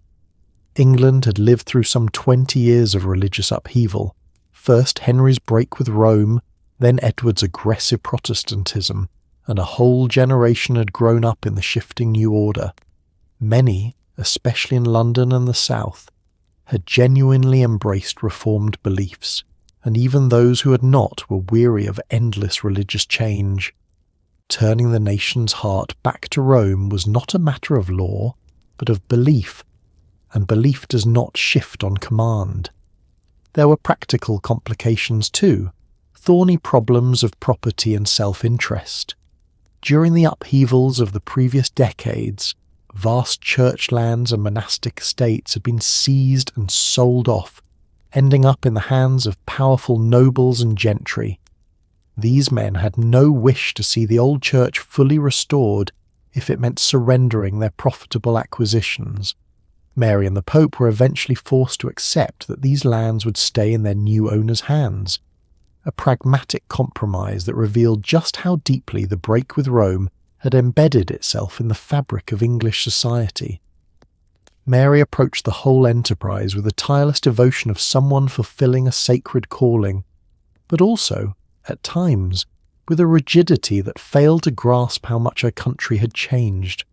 She seems to have genuinely believed that most of her subjects were Catholics at heart, misled by wicked reformers, and that restoring the true faith would be welcomed with relief and joy.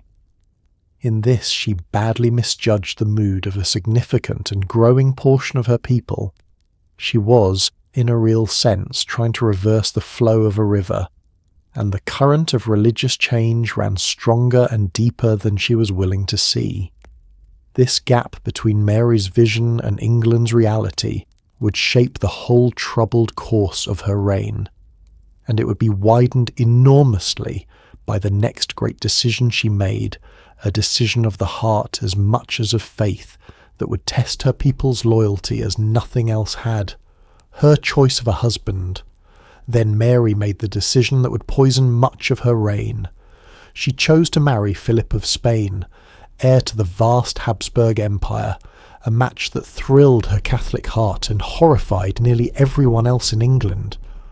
The people feared, not unreasonably, that England would become a mere junior partner to Spain, dragged into foreign wars and ruled from abroad. To Mary, Philip was a devout Catholic prince, and a chance at last for love, security, and an heir. To her subjects he was a foreign takeover in a fine doublet. The announcement landed like a lit match in a very dry room. Philip was the son of Mary's beloved cousin and protector, the Emperor Charles V, which made the match feel to Mary like a return to the Spanish and imperial heritage she cherished through her mother. He was a devout Catholic, a powerful prince, and the future ruler of Spain and its enormous overseas empire, a man of exactly the faith and standing Mary believed a Queen of England deserved. For a woman who had spent her life clinging to her Spanish Catholic identity, marrying into the very heart of the Habsburg dynasty was deeply, personally appealing, a fulfillment of her mother's world. There were sound dynastic reasons too, also Mary believed. She was 37 when she came to the throne, and desperate for a child, an heir who would secure the Catholic restoration and keep the Protestant Elizabeth from inheriting. Philip, younger and already a father, seemed to offer the prospect of that all-important heir, along with the support of the mightiest Catholic power in Europe. To Mary the marriage promised everything she wanted, love and companionship after a lonely life, a partner in her sacred mission, and the child who would guarantee her legacy. But what thrilled Mary horrified her subjects, and their alarm was not irrational. The English had a deep ingrained suspicion of foreign entanglement, and the prospect of their queen marrying the heir to the vast Spanish Empire raised the terrifying spectre of England being swallowed up, reduced to a minor province ruled from Madrid. They feared being dragged into Spain's endless wars, drained of their treasure for foreign causes, and governed by Spanish interests indifferent to English welfare. To many, the marriage looked less like a royal wedding and more like a national surrender. There was a xenophobic and religious edge to the outcry as well.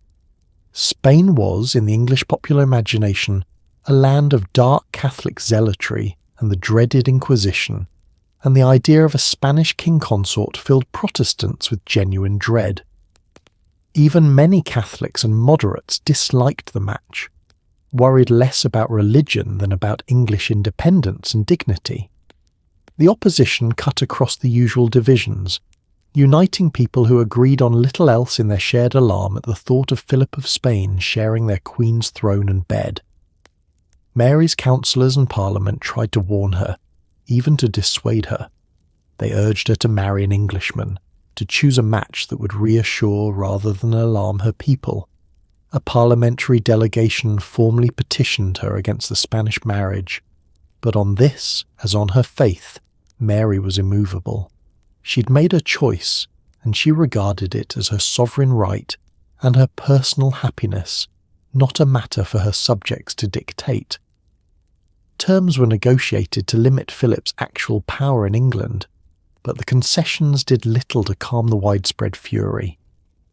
In pressing ahead against such overwhelming opposition, Mary revealed both her strength of will and her fatal deafness to her people's mood. The very stubbornness that had won her the throne now led her to gamble away much of the goodwill that had carried her there. The announcement of the Spanish match lit a fuse, and it did not take long to reach the powder. Within weeks that anger would explode into open armed rebellion, and Mary's crown, so recently and joyfully won, would tremble in the balance. The match ignited open revolt. In early 1554, a Kentish gentleman named Sir Thomas Wyatt led an armed rebellion, marching toward London in protest of the Spanish marriage. For a few tense days, the Queen's throne genuinely trembled. Mary, showing the same steel she'd shown at Framlingham, refused to flee, rallied Londoners with a defiant speech, and held her nerve until the uprising collapsed. But the rebellion had deadly consequences rippling outward. It made the imprisoned Lady Jane Grey suddenly seem too dangerous to leave alive, and the innocent teenager was executed, a casualty of a rebellion she had nothing to do with. The rebellion took its name from its leader, Sir Thomas Wyatt the Younger, a gentleman of Kent whose father had been a poet at Henry's court. Wyatt and his fellow conspirators were driven above all by opposition to the Spanish marriage, which they saw as a betrayal of England to a foreign power. Their plan was to raise the country, march on London, and force Mary to abandon the match, perhaps even to depose her in favour of Elizabeth. What began as scattered plotting became in Kent a genuine armed uprising, with Wyatt gathering a substantial force and setting out for the capital. For a few days, the situation was genuinely perilous for Mary. Wyatt's force marched toward London, and there was real doubt about whether the city and the Queen's supporters would hold firm. Some troops sent against the rebels defected to their side.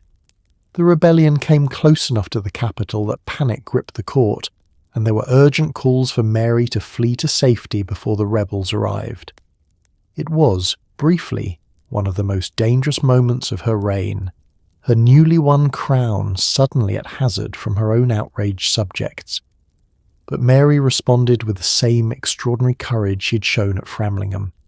She refused flatly to flee her capital.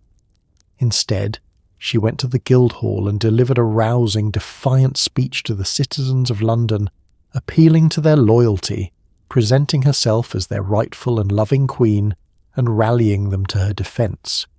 It was a masterful display of nerve and leadership, and it worked. Steadied by their queen's resolve, the Londoners held firm, the city gates stayed shut against the rebels, and Wyatt's advance stalled at the walls of the capital. Deprived of the swift victory and popular uprising they had counted on, Wyatt's rebellion lost momentum and collapsed. His force, unable to break into London and dwindling as hope faded, was defeated, and Wyatt himself was captured. The immediate danger passed, and Mary had survived her second great crisis through the same combination of personal courage and popular loyalty that had first won her the throne. She'd faced down an armed challenge to her rule and emerged once again victorious. But the aftermath would carry a grim and tragic cost. The rebellion, though defeated, had a lethal consequence for someone entirely innocent of it. Lady Jane Grey, still imprisoned in the Tower, had played no part whatsoever in Wyatt's rising. But the rebellion had shown, with terrible clarity, that as long as Jane lived she remained a dangerous figurehead, a potential rallying point for future Protestant plots against the Queen. Jane's own father had, disastrously, involved himself in the rebellion, sealing his daughter's doom by association. The political logic became pitiless. Jane was simply too dangerous to be allowed to live.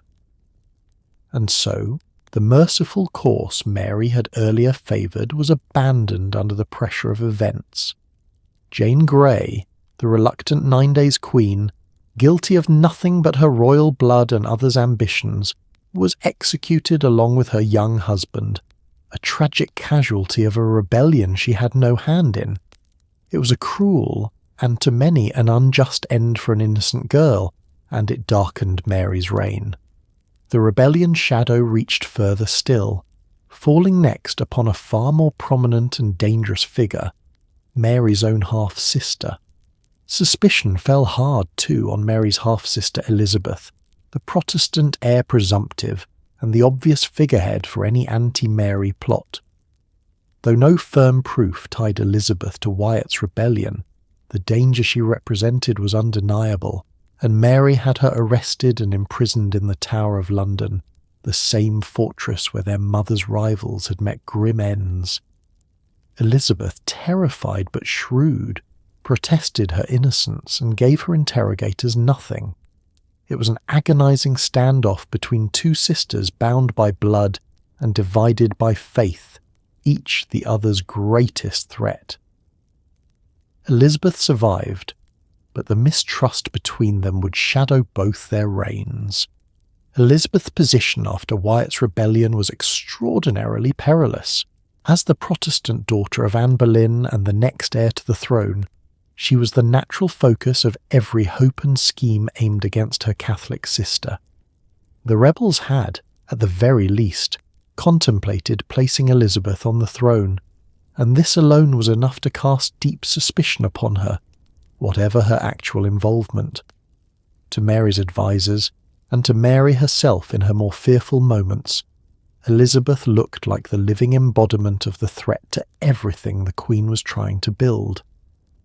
Yet despite intensive investigation, no solid proof was ever found linking Elizabeth directly to the plot.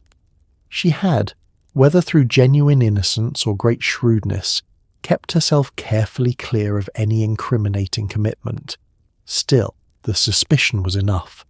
Mary had her half-sister arrested and conveyed to the Tower of London, the grim fortress whose very name carried the weight of doom. For Elizabeth, whose own mother, Anne Boleyn, had been imprisoned and executed within those same walls, the terror of the situation could hardly have been sharper. She reportedly wept and protested bitterly at being taken there. Elizabeth's conduct during this ordeal revealed the formidable intelligence that would later make her one of England's greatest monarchs. Terrified she might follow her mother to the block, she nonetheless kept her composure and gave her interrogators nothing to use against her. She protested her innocence and loyalty firmly and consistently, refused to confess to anything, and avoided the traps set for her with remarkable coolness. It was a display of nerve and cunning under mortal pressure. A young woman fighting for her life with the only weapon she had, her wits and her iron self-control. The situation placed Mary in a genuine dilemma, and here again the more merciful side of her nature played a part. Some of her advisers pressed for Elizabeth's execution, arguing that the danger she posed was simply too great to tolerate, proof or no proof. But Mary hesitated. Elizabeth was her sister, however unwelcome that bond, and to execute her without real evidence would be both unjust and deeply unpopular. In the end, lacking proof and perhaps unwilling to shed her sister's blood, Mary drew back from the ultimate step. After a period of imprisonment, Elizabeth was released from the Tower into a watchful house arrest. The whole episode was an agonizing chapter in one of history's most fraught sibling relationships.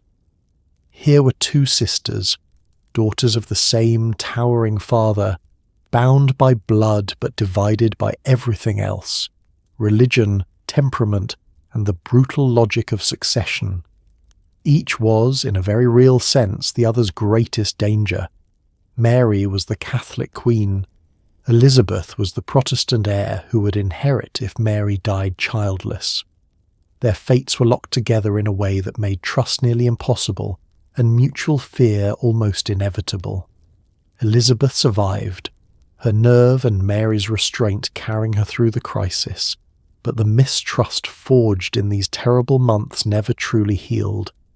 The two sisters would circle each other warily for the rest of Mary's reign, the Queen watching the heir waiting and enduring.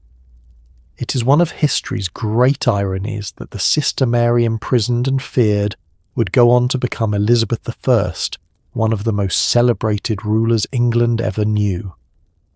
But that lay in the future. For now, Mary turned back to her sacred mission and to the man who would help her complete it. To complete her holy mission, Mary welcomed home Cardinal Reginald Pole, a devout exile and distant royal cousin who had spent years abroad rather than accept Henry's break with Rome. In late 1554, Pole formally reconciled England with the Pope, and Mary wept with joy as the nation was ceremonially received back into the Catholic fold. For Mary, this was the crowning achievement of her life, the healing of the schism that had destroyed her family. Pole became her closest spiritual partner and advisor. Together they believed they were saving England's soul. Together they would also preside over the darkest chapter of her reign. Reginald Pole was a figure of great significance, a man of royal blood connected to the old Plantagenet line, and a devout Catholic who had chosen decades of exile over accepting Henry's religious revolution. His refusal to bend had cost his family terribly. His own mother, the Countess of Salisbury, Mary's beloved former governess, had been executed by Henry in part because of Reginald's defiance from abroad. Pole was, in a sense, a living symbol of loyal Catholic resistance to the schism, and his return to England marked the reversal of everything the break with Rome had represented. Pole came back not merely as an exile restored, but as the Pope's official legate, empowered to receive England back into the Catholic Church. His arrival, after so many years away, was itself a powerful moment. The homecoming of the man who had helped Mary undo the great wound in England's spiritual life. He and Mary were natural allies, kindred spirits united by their shared faith and their shared determination to restore Catholicism to the realm. He quickly became her closest spiritual advisor and one of the most important figures of her reign. The climactic moment came in late 1554, when Pole, acting on the Pope's authority, formally absolved England of the schism and received the nation back into communion with Rome. In a solemn ceremony before Parliament, the realm was reconciled with the Catholic Church, the break that Henry had created some 20 years earlier officially healed. Mary was reportedly overcome with emotion, weeping with joy at the fulfillment of her deepest hope. For her, this was the supreme achievement of her entire life, the moment for which she believed God had preserved her through all her suffering. It is worth dwelling on what this meant to Mary personally, because it explains so much about her. The schism was not to her an abstract matter of church governance. It was the very thing that had destroyed her mother, branded Mary herself a bastard, and inflicted 20 years of grief and humiliation upon her. To heal it, to bring England home to Rome, was to redeem all of that suffering, to set right the original wrong from which her entire tragedy had flowed. In this ceremony, Mary must have felt that her whole hard life had finally found its purpose and vindication. Pole and Mary made a formidable spiritual partnership, and their shared vision guided the religious policy of the reign. Both were sincere, devout, and utterly convinced that they were doing God's work in restoring the true faith to England. They were not cynical politicians using religion for power. They were true believers, and their sincerity is essential to understanding what came next. For with the restoration of Catholicism and the reconciliation with Rome came also the restoration of the old machinery for dealing with heresy. And it was here, in the sincere conviction that they were saving souls, that Mary and Pole would preside over the terrible chapter that would define Mary's name for centuries. Their very devotion, their absolute certainty that they possessed the one true faith, would lead them to a policy of persecution that they saw as merciful and their subjects saw as monstrous.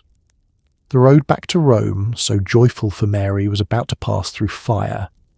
In 1555 the persecutions began, and it is here that the name Bloody Mary was truly forged. Determined to stamp out Protestant heresy, Mary's regime revived the old laws against heresy and began burning those who refused to recant their faith at the stake. Nearly 300 men and women would die this way over the following years, an appalling number that scorched itself into the national memory. Mary genuinely believed she was rescuing souls from damnation, that a few years of earthly fire were mercy compared to an eternity of it. Her subjects, watching neighbours burn, drew very different and far more lasting conclusions. The legal foundation for the persecution was the revival of the old heresy laws, statutes that had lain dormant during the Protestant years and were now restored to full force. Under these laws, those who held and refused to renounce beliefs deemed heretical by the restored Catholic Church could be condemned to death by burning, the traditional and terrible punishment for heresy across Christendom. With Catholicism restored and England reconciled to Rome, the machinery for enforcing religious conformity was back in place, and Mary's government did not hesitate to use it. The burnings began in early 1555 and continued for the rest of the reign, claiming close to 300 lives. The victims came from every walk of life: bishops and humble labourers, scholars and weavers, men and women, some old, some shockingly young. What united them was their refusal to abandon their Protestant convictions and return to the Catholic fold. Offered the chance to recant and save themselves, they chose instead to die for their beliefs, and the state carried out its terrible sentence upon them, one after another, in public burnings across the country. To understand Mary's actions, however harrowing, one must grasp the sincerity of the belief that drove them. Mary and her advisers genuinely believed that heresy was a spiritual poison that damned souls to eternal hellfire, and that it could spread and corrupt others if left unchecked. In this framework, burning a heretic was not cruelty, but a grim mercy and a necessary protection. A few agonizing minutes of earthly fire to save the victim's soul, or at least to prevent the contagion of false belief from dragging others down to eternal torment. Persecution, to them, was an act of religious duty. This was not, it must be said, a uniquely Maryish savagery. Religious persecution was widespread across Europe in this era, and both Catholics and Protestants burned, hanged and tortured those they deemed heretics when they held the power to do so. Mary was very much a woman of her time in believing that the state had a duty to enforce religious truth and stamp out error by force. What distinguished her reign was not the existence of such persecution, but its concentrated intensity in England, and the lasting way it seared itself into English memory. Yet however sincere the intention, the policy was a catastrophic failure on its own terms, and a moral horror by later lights. It did not frighten England into Catholic conformity. If anything, it hardened Protestant resolve and turned public opinion against the Queen. The spectacle of ordinary men and women, many of them humble and sympathetic, dying bravely for their faith in the flames created not obedience but revulsion, and, worse for Mary's cause, admiration for the victims. The fires meant to purify England instead poisoned her people's hearts against their Queen. It was this policy, above all, that forged the enduring name of Bloody Mary, the label under which she would be remembered and reviled for centuries. The persecution overshadowed everything else about her. The courage, the suffering, the sincerity, reducing a complex and much-wronged woman to a single monstrous image.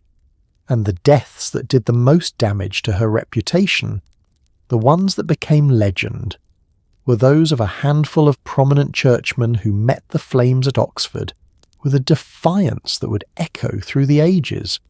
Among the most famous of the condemned were three leading churchmen burned at Oxford: Hugh Latimer, Nicholas Ridley, and most devastatingly Thomas Cranmer, the former Archbishop of Canterbury, who had once annulled the marriage of Mary's parents. Their deaths became legend, immortalised in words and woodcuts that would define Mary's reign for centuries.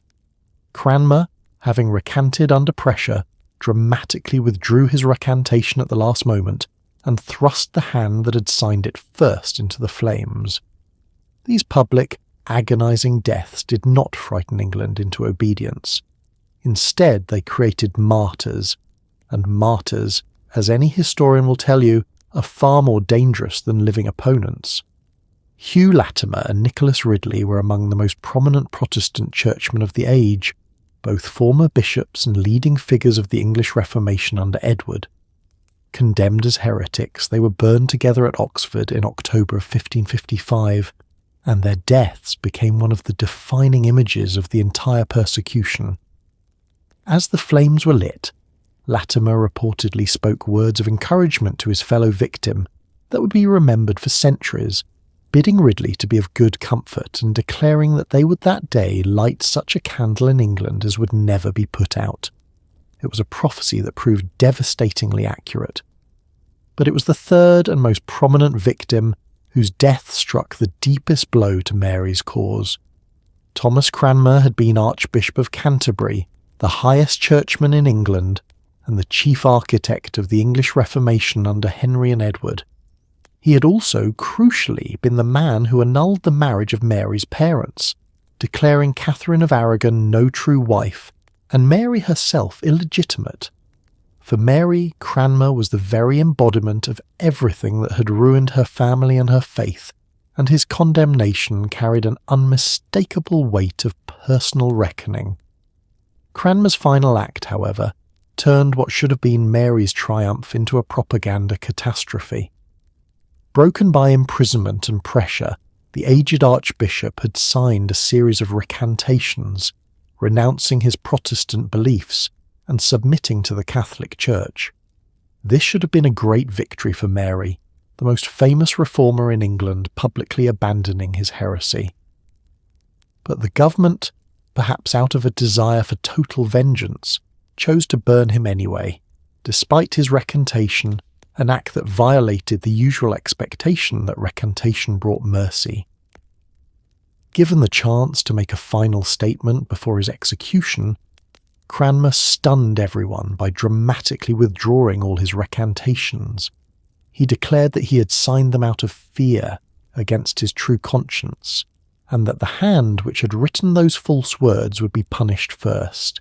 Then, when the fire was lit at Oxford in March of 1556, he famously thrust his right hand into the flames, holding it steady in the fire until it was consumed, so that the offending hand would burn before the rest of him.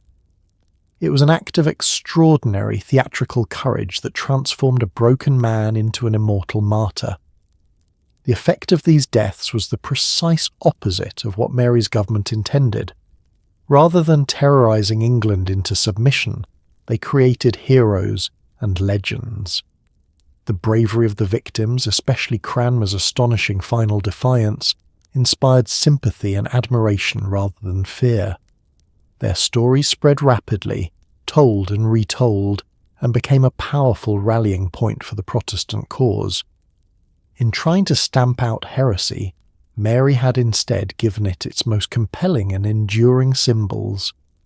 The lasting damage came above all through the written word, in the great Protestant martyrology that would immortalise these deaths for generations. Vivid accounts and stark woodcut images of the burnings, of brave men and women perishing in the flames for their faith, became fixtures of English Protestant culture, read and pored over for centuries. Through these pages, Mary was fixed forever in the national memory as Bloody Mary, the persecutor, the burner of saints.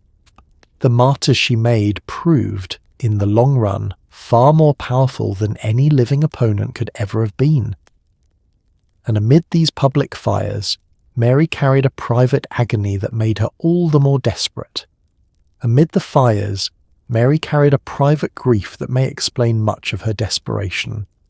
She longed, above all, for a child, an heir to secure her Catholic restoration and keep the Protestant Elizabeth from the throne. Twice she believed herself pregnant, her belly swelling, the court preparing joyfully for a royal birth. Twice, agonizingly, no child came, and the swelling faded into nothing. These phantom pregnancies were humiliating, heartbreaking, and quite possibly signs of the illness that would kill her.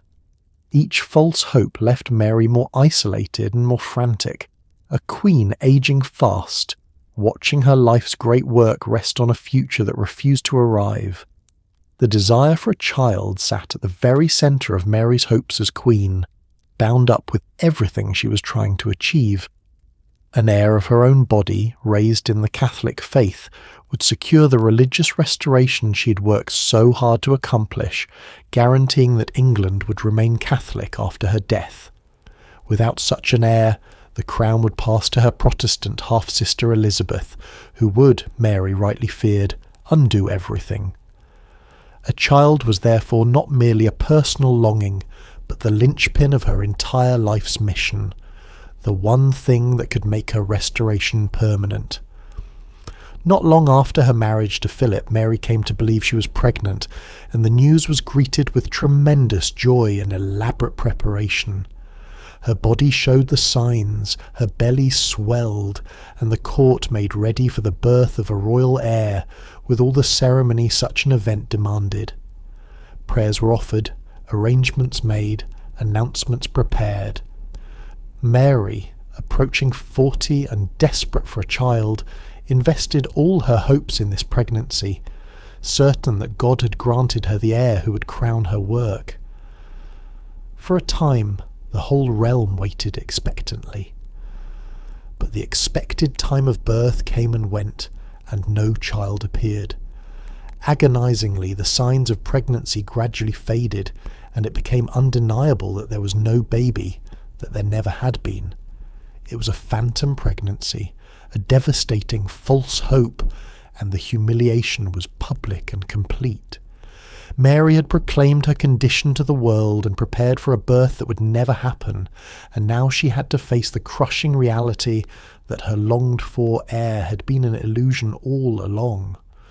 The blow to her spirit was severe. Astonishingly and heartbreakingly, the whole ordeal repeated itself. Some time later, Mary again believed herself pregnant, again showed the signs, again allowed herself to hope, and again was disappointed as the pregnancy proved false.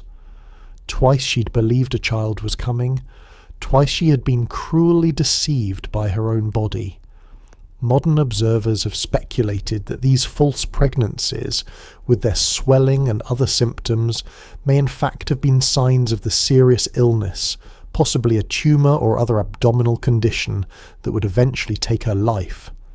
The emotional toll of these repeated disappointments was immense.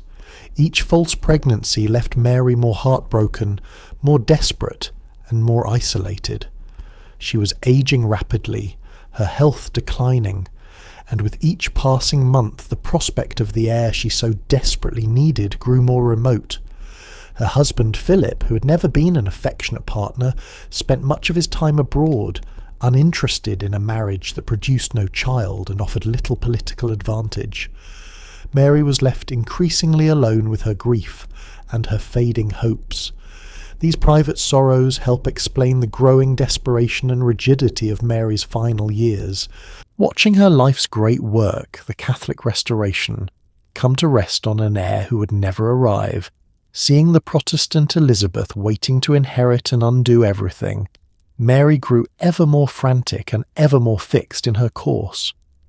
The phantom children were, in their way, a tragedy at the heart of her reign. the failure of the one thing that could have secured her legacy. And as her hopes for an heir collapsed, so too did the other pillars of her reign in a final gathering of sorrows. Mary's final years were a slow accumulation of sorrows. Her husband Philip, now King of Spain, spent most of his time abroad, uninterested in a wife who could give him neither an heir nor much political advantage. Dragged into Spain's war with France, England suffered a national humiliation in 1558 with the loss of Calais, its last foothold on the European mainland, held for over 2 centuries. Mary reportedly said that when she died, the word Calais would be found engraved on her heart. Sick, lonely, and increasingly abandoned, she was watching her reign, her marriage, and her health all fail her at once. Philip's neglect was one of the deepest wounds of Mary's later life.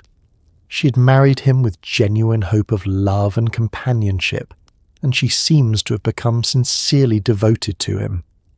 But Philip regarded the marriage as a matter of policy, and once it became clear that Mary would give him neither a child nor decisive influence in England, his interest waned. When his father abdicated and Philip became King of Spain in his own right, he spent most of his time abroad, attending to his vast empire and leaving his English wife alone for long stretches. Mary pined for a husband who did not much want her company. Worse, Philip's foreign commitments dragged England into a war it had no real interest in fighting. As King of Spain, Philip was at war with France, and he pressed England through Mary to join the conflict on Spain's side. Mary, loyal to her husband and her Spanish and Catholic sympathies, obliged, committing England to a war that many of her subjects saw as serving Spanish rather than English interests. It was exactly the kind of foreign entanglement they had feared when they opposed the marriage, and it would end in national humiliation. That humiliation came in early 1558 with the loss of Calais. Calais was the last remaining English possession on the European continent, a foothold on French soil that England had held for over 2 centuries, since the days of the great medieval wars with France. It was a point of enormous national pride, a symbol of England's long claim to territory across the Channel. When a French assault captured Calais, the shock and shame across England were profound. The war Mary had entered to please her husband had cost England its ancient and cherished continental stronghold.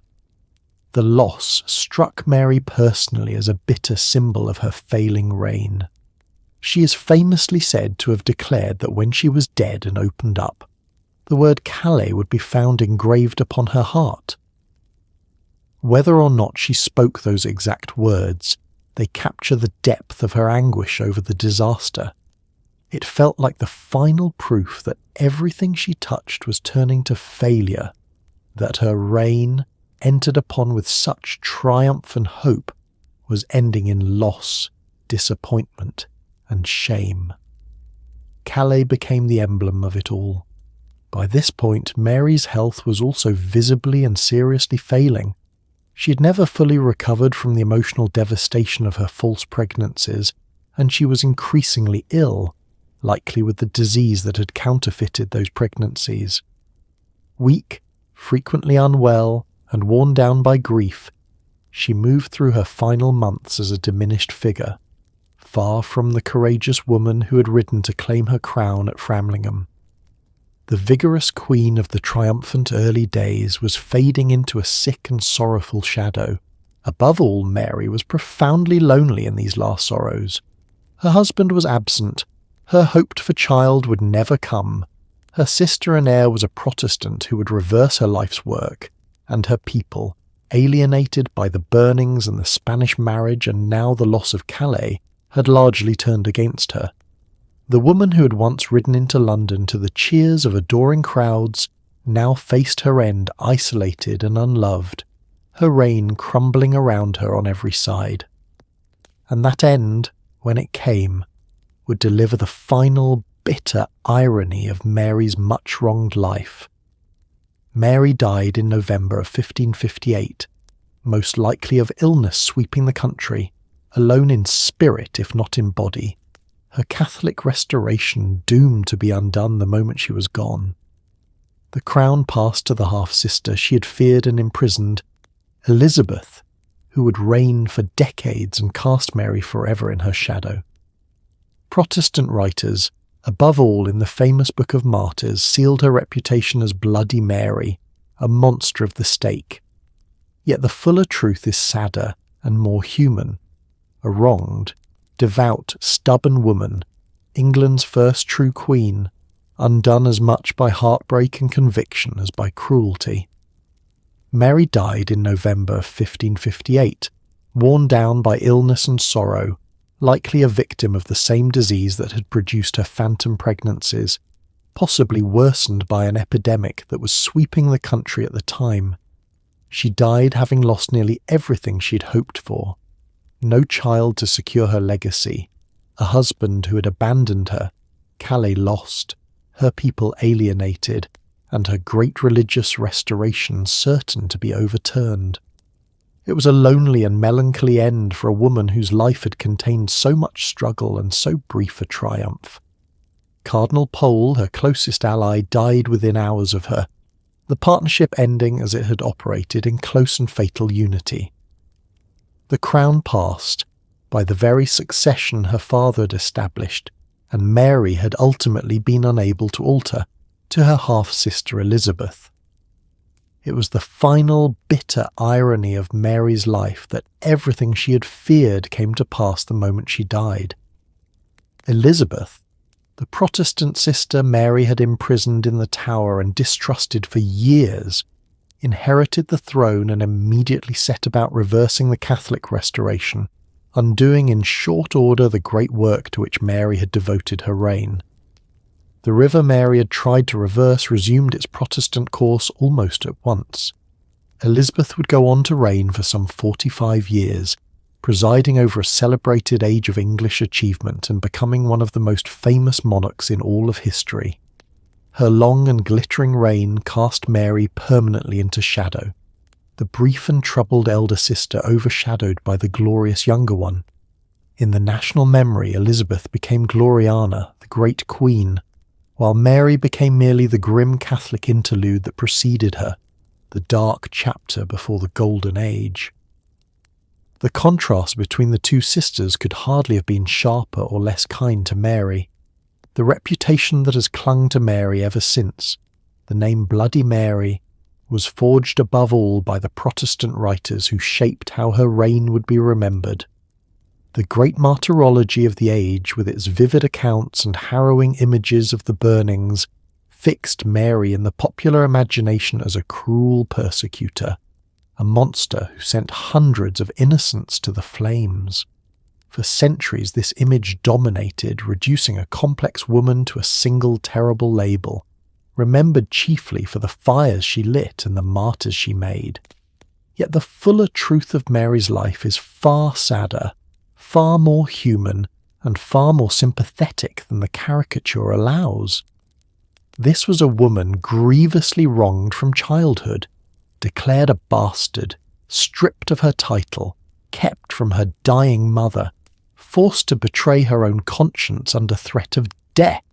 She was devout, courageous, intelligent, and capable of real warmth and loyalty, a woman who won her throne through extraordinary nerve and popular love. Her persecutions, terrible as they were, sprang not from sadism, but from a sincere and misguided conviction that she was saving souls, a conviction shared by many in her brutal age. Mary I was, in the end, undone as much by heartbreak and rigid conviction as by cruelty.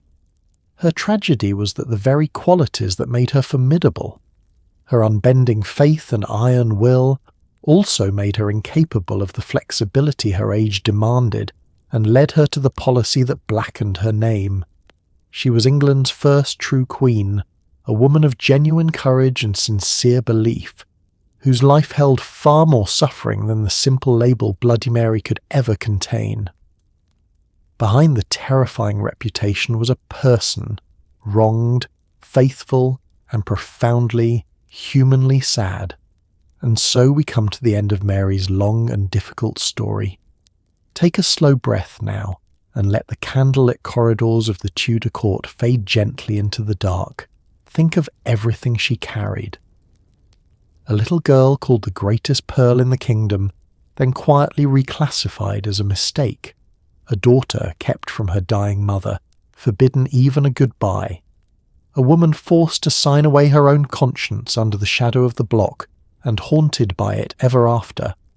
And then, against every cold calculation, that same wronged woman riding out to claim a crown no one thought she could hold, and winning it not with armies but with the love of ordinary people who simply believed she was who she said she was. We remember her too for the fires, and we should. Nearly 300 souls, and a name that turned into a bedtime dare whispered into darkened mirrors. But history is rarely as simple as a nickname. Behind Bloody Mary was a person of fierce faith and deep loneliness, convinced she was rescuing her people even as she lost them, undone in the end less by malice than by heartbreak, illness, and the stubborn certainty that had once been her greatest strength. She was England's first true queen. She opened a door that her sister would one day walk through into glory. And whatever else she was human, wounded, hopeful, and stubborn in that particularly ridiculous, particularly brave way that people so often are. So tonight, as you settle into your soft bed, safe and warm, with no ambassadors bartering your future, and no one measuring your worth against a crown, maybe spare a quiet thought for Mary. Wronged, devout, and never quite understood. Rest easy now. History will still be here in the morning. Good night.